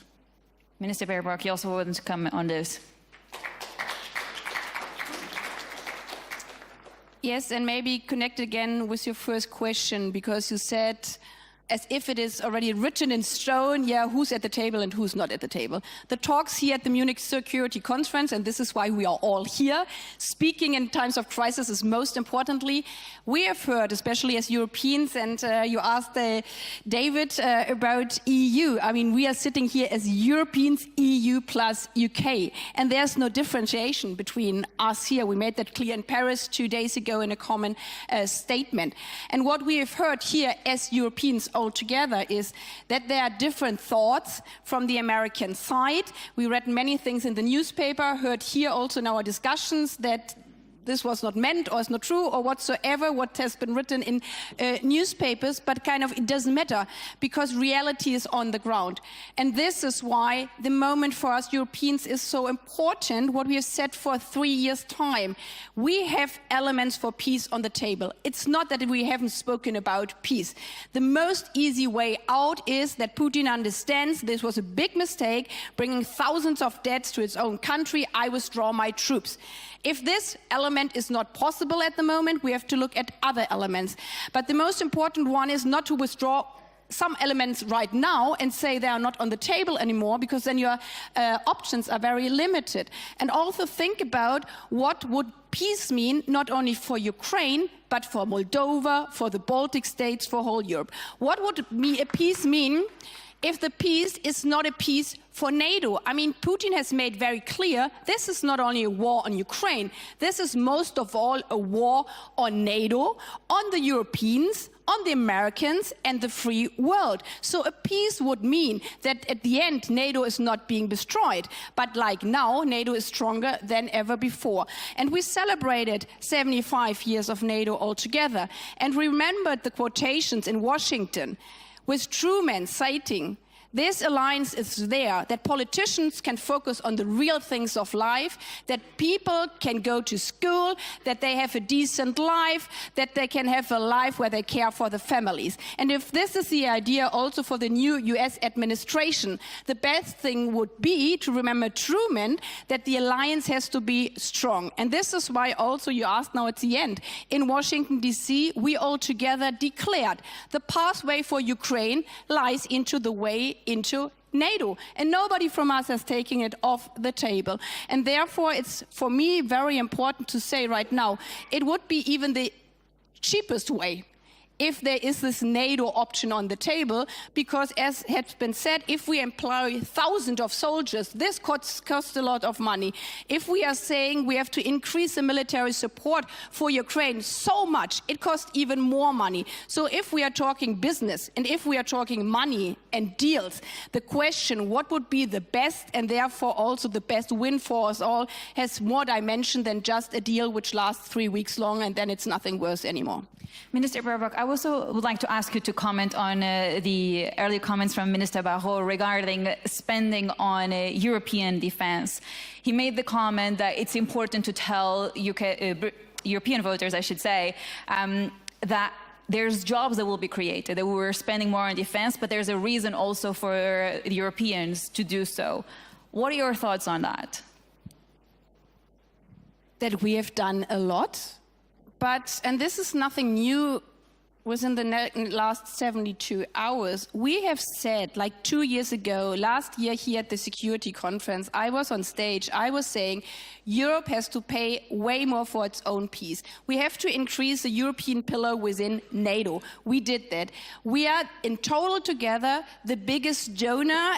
David has the exact numbers, 65% of the whole support from European Union, because it's not only military, it's the support of all the Ukrainian refugees in our country. It's the support with reconstruction of schools, from electricity sites, from hospitals on the ground. So altogether, we are already the biggest donor. Is it enough? No, because obviously people are suffering still in Ukraine. So this is why we said here again at this Munich Security Conference, Europe has to do more and Europe will do more, because it's about our peace. But the peace is more acceptable to come if there is this big unity with the United States, but not only with them. I greeted some colleagues and friends here from the Arab world in the first row. We met yesterday also and in Paris before at a big conference with Arab partners, with Gulf partners.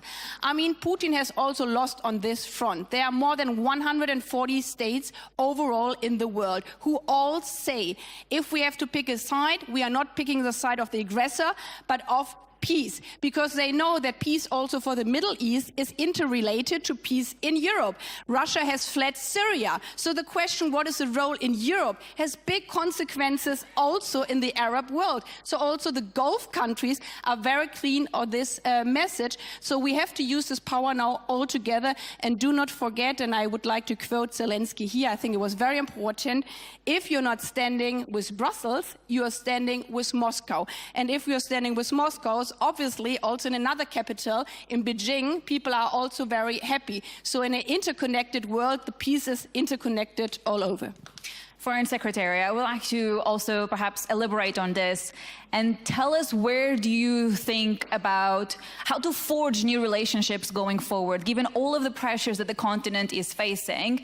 How do you deal, for instance, vis-à-vis with China? Well, before I come to China, let me just say on this panel what you've got. You've got Germany undertaking a Zeitenwende, transforming their military capability, and I'm sure you'll see increased capability over this next decade and this next period. You've got Poland with one of the largest armed forces here in Europe. And obviously with France and the UK, you've got Europe's 2 nuclear powers, and you've got 50% of Europe's military capability combined. So that Europe can do this, of course we can. And let us be clear, because all of us as foreign ministers have, how can I put it, detailed conversations with our treasury departments. And one of the messages that we're deadly serious about is, if Ukraine were to fail, the costs would be considerably more. We were spending on average 77% of our GDP on defense in the Cold War and upwards. So don't think that actually not meeting the challenge now somehow saves us money down the line. So we're absolutely clear about that. But of course, in this new era, this new challenging geopolitical era, with challenges in the Middle East, we've been at other forums discussing what are the security guarantees that go forward in Gaza, for example. We've been on forums discussing the huge challenges in Sudan, the huge concerns we've got about this emerging crisis between the DRC and Rwanda. And then, of course, the meeting I had just before coming to the Munich Security Conference was with the Chinese Foreign Minister Wang Li, raising real issues about why it is that there are Chinese companies providing dual-use technology that's assisting Russia to kill people on the European continent. And these are very serious questions. So we recognize that there's a pacing concern also in the Indo-Pacific and rising tensions in the China Seas particularly. All of that requires capability. All of that requires the transatlantic alliance. All of that requires new formulas, actually, as we forge new alliances with countries like Japan, South Korea, and Australia, and others. And so all of that is a demand that we have to meet combined and together. Minister Bahu, I would like to also get a thought from you in terms of the new relationships that you could forge. And I would like to bring up to the table the question of Mercosur. Is this a time where you should actually be negotiating further trade deals with other parts of the world to make sure that you have other allies, stronger allies, given that maybe you can't rely so much on the United States? Great question. But before that, what I would like to share, as I was listening to my colleagues with whom I agree 100%, is that perhaps one of the the largest challenge for Europe in building up this independence in terms of security is to bringing on board our public opinion. You see, the discussions that we've had throughout this conference, they're conversations between people that are fully aware about the level of the threat. But when I go back to my country, whether it's in cities or in the countryside, the level of awareness of our co-citizens is much, much, much lower. I would even suggest that the Munich Security Conference tours the schools in order to raise this awareness, because we will need to get our people who have lived during this era of peace dividends without caring about security, to shift their perspective on how we even build our national budget to make the sacrifices and efforts that will be requested in order to build our autonomy in terms of security. Because we mentioned innovative funding for defense, but debt will be needed, but will not solve all will not be a substitute for the efforts that we will need to make if we want to meet the challenges ahead of us. Now, talking about trade, I think for a starter that no one around the globe should consider entering into a trade war with Europe and with the EU, because there is so much to lose. In fact, the US themselves, last time they started a trade war, mostly against China, but we got our share of this trade war, they basically lost. They got hurt more than they hurt the people that they were targeting with that trade war. So everyone should think twice before waging a trade war with the EU and, in fact, with the rest of the world. If the EU is the subject of the trade war, wherever it may come from, the EU will retaliate. We've done it in the past, we'll do it again. We'll defend our interests. In fact, we've built up some very powerful instruments that should deter anyone from waging a trade war, and if this deterrence is not enough, then we will retaliate if our interests are at stake. But of course, it's not enough to deter and to retaliate. We need to diversify our relationships, and there is the whole world that awaits for the EU to build stronger trade relationships. In fact, the European Commission, the entire Commission, will be traveling to India at the end of the month to see how we can step up our cooperation in terms of trade. You mentioned Latin America, and indeed, we need to build a stronger relationship with these countries. And I'm thinking also the Indo-Pacific region, where many countries want to establish with European countries, both at the bilateral level, but also at the European, at the sort of collective level, stronger partnerships and relationships that will make us thrive and that will not drag us into a war that we don't want to wage, a war between the US and China. So this diversification is something we support. We're working at it at the bilateral level, and we'll support it at the European level as well. I want to open up the floor for questions. So please raise your hands if you would like to ask a question to our panelists. We have one question here, a second there, and the third there.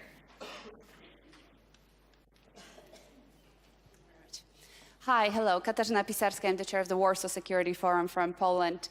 First of all, thank you really for showing huge unity. I think it's really heartwarming to see how much energy and time you have, all four of you, but not only spent to support Ukraine, especially in the last few days. But I do want to challenge you a bit. I want you to imagine that you have Donald Trump sitting here. And I want to hear, what would you tell him? What is the leverage of Europe on these peace negotiations? What will we bring to the table in a positive manner? But also, as you, Minister Barrot, talked about trade wars, you were very decisive. We will respond if this is not goes the way we want. How could we say this to Americans on the Ukrainian issue? What type of leverage can we get to Ukraine for it to be able to negotiate with Putin and with Trump if that is the necessity? Thank you. Right, we'll take a second question, perhaps shorter one, so we make sure that we get to hear from all of our panelists. Yeah, lady over there, please. Thank you.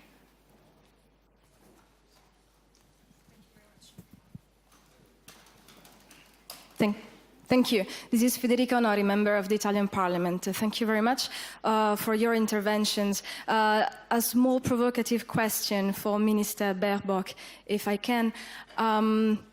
Minister Baerbock, in light of what is happening right now, so the attitude of new administration of Donald Trump, and how things look like are going to develop, do you think it was a mistake not to send Taurus missile to Ukraine?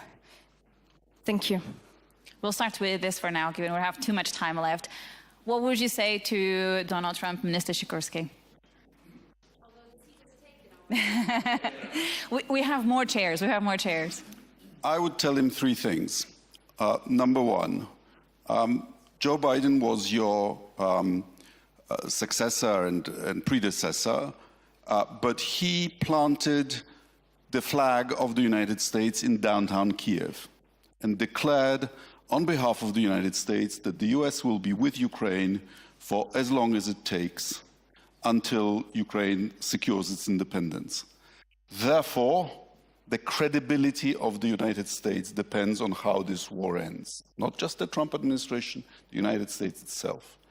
I would secondly tell him that if you allow Putin to vassalize Ukraine, that'll send a message to China that you can recover what you regard as a renegade province. And that would have direct consequences for US grand strategy, for the US system of alliances, and possibly for the future of Taiwan. And I would thirdly tell him that we Europeans control the Nobel Peace Prize.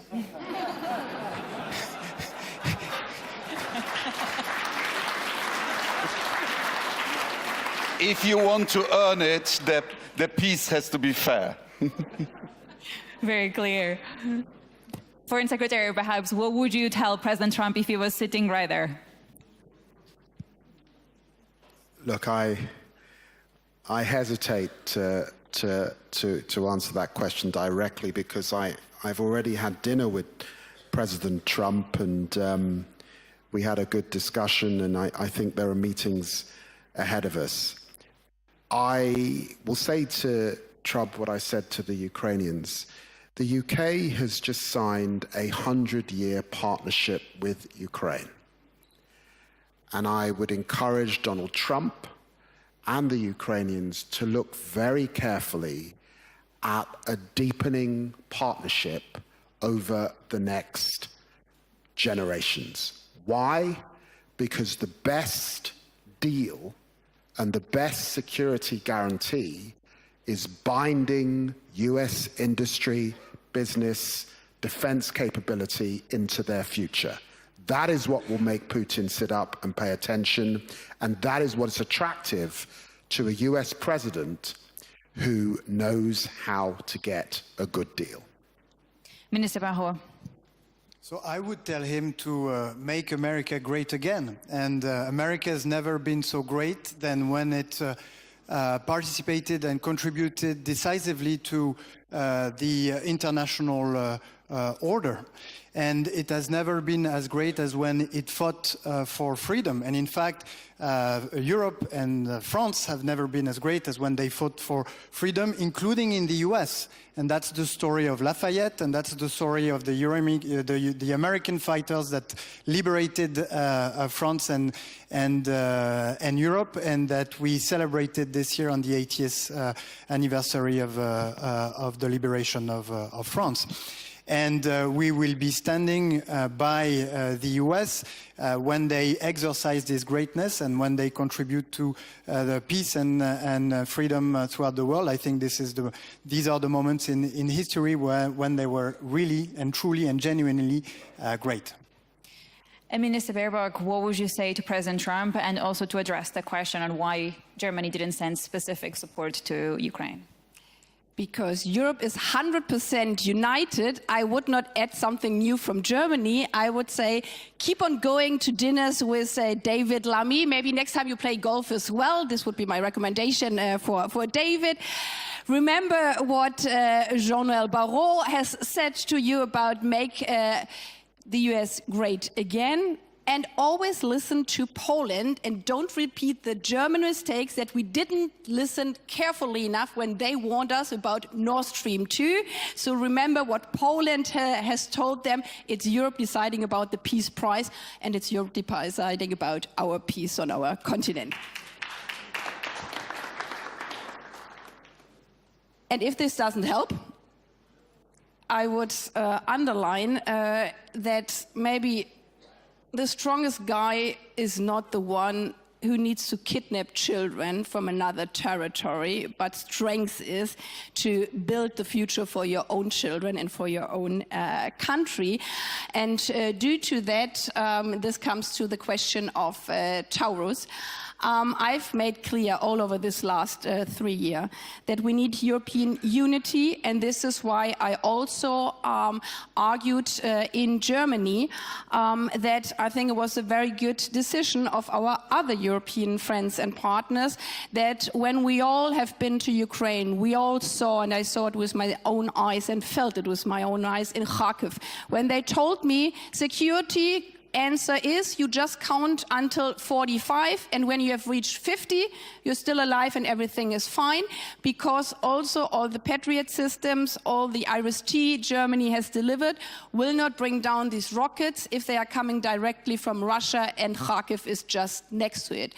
And this is why I agreed with my European partners that it's very important that the supply chain has to be also attacked, and that they don't have to wait until the rocket flies and hits a children's hospital, but that defense means that you can also shoot it down before it hits your citizens. And I'm very hopeful that at this crucial time we are in here right now, where we have heard also from German opposition leader running for Chancellor and from the current Chancellor that they both said we have to do more financially supporting Ukraine, that also afterwards that there is an agreement we have to be 100% aligned on all the defense issues we're doing together as Europeans. We don't have much time left, so I just like to get one quick final thought from all of you. I think it's fair to say that you have a lot of work ahead. But what is going to be your first priority, Foreign Secretary, when you arrive back in London after the conversations you had at the Munich Security Conference? What is the one thing you want to focus on?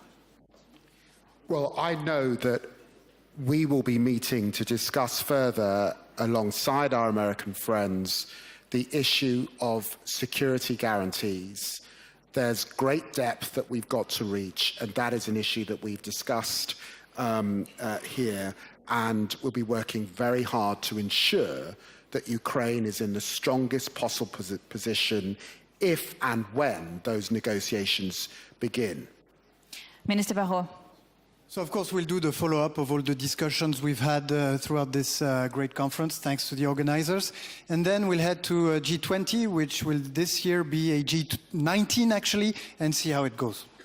Speaking of Gs, do you think that Russia should be allowed back at the G7? That's a question for Annalena. It's a question for France, too. Women decide all here on this panel. I think she should be admitted as soon as she withdraws from Ukraine. Original. And Minister Baerbock, on a final thought, what is your priority after you leave Munich? Well, answering it, again, I'm following Poland. I mean, there was a reason why it's not G8 anymore, but G7, because Putin's Russia, and I underline Putin's Russia. It's not about the citizens of Russia, and I just saw our friend Navalny here sitting here. Yeah, there are people in Russia praying every day again that peace will come back and also liberty for all of them. So we made crystal clear, when this Russia under Putin attacks all the other sevens in the group, they cannot sit at the table. If they are ready to stop attacking us, the free world, obviously there is a chair which is free again. So it is in the hands of the aggressor, and this is why for us it's so clear that at this moment, obviously, the chair is not there. With regard to what do I do when I go back? Well, I'm already in my country, so I go back to election campaigning, obviously. But I'm a diplomat here on the panel, but I would like to underline this as well. This is a hybrid warfare. This is a hybrid warfare where Russia is not only attacking Ukraine. We have seen this in all the European elections in our continent. We have seen it also again in the German elections, that there is interference, and that the support of an extreme right party in Germany is no coincidence, but it's part of this hybrid war strategy. He has said that publicly. So what is the thing I'm doing next? Doing everything I can that we form with all the democratic parties together in Germany a government which is standing up for our peace and having a strong Brandmauer against those fighting peace and freedom and democracy in Europe. Minister Barrot, she has answered. France is also a member, so should Russia be allowed back at the G7? Well, you know, this is European unity, so I'm not going to give a different answer. And it's true that we're not at war against the Russian people. We're pushing back against a regime that sees itself as a new empire, that considers borders as a variable of adjustments, and this is everything we lose because we've contributed alongside the US in building a rule-based international world order that rests on the ability and the freedom of people to decide of their own future and in the territorial integrity and the respect of borders. And so as long as the Russia in the future goes back to these principles, there is no reason to exclude Russia from the international community and the various formats in which we work to uphold the values of this international community. Very clear. I'm afraid we have to leave the conversation there, but thank you to all of you, Minister Baerbock from Germany, Mr. Shiroski, Minister Barrot, and of course the Foreign Secretary, David Lammy. Thank you all.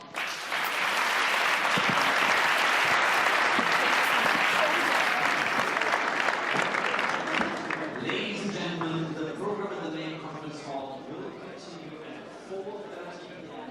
with a panel discussion, Trade, War and Peace, Safeguarding Economic Ties, the Myth of Rising. Ladies and gentlemen, the program in the main conference hall will continue at 4:30 p.m.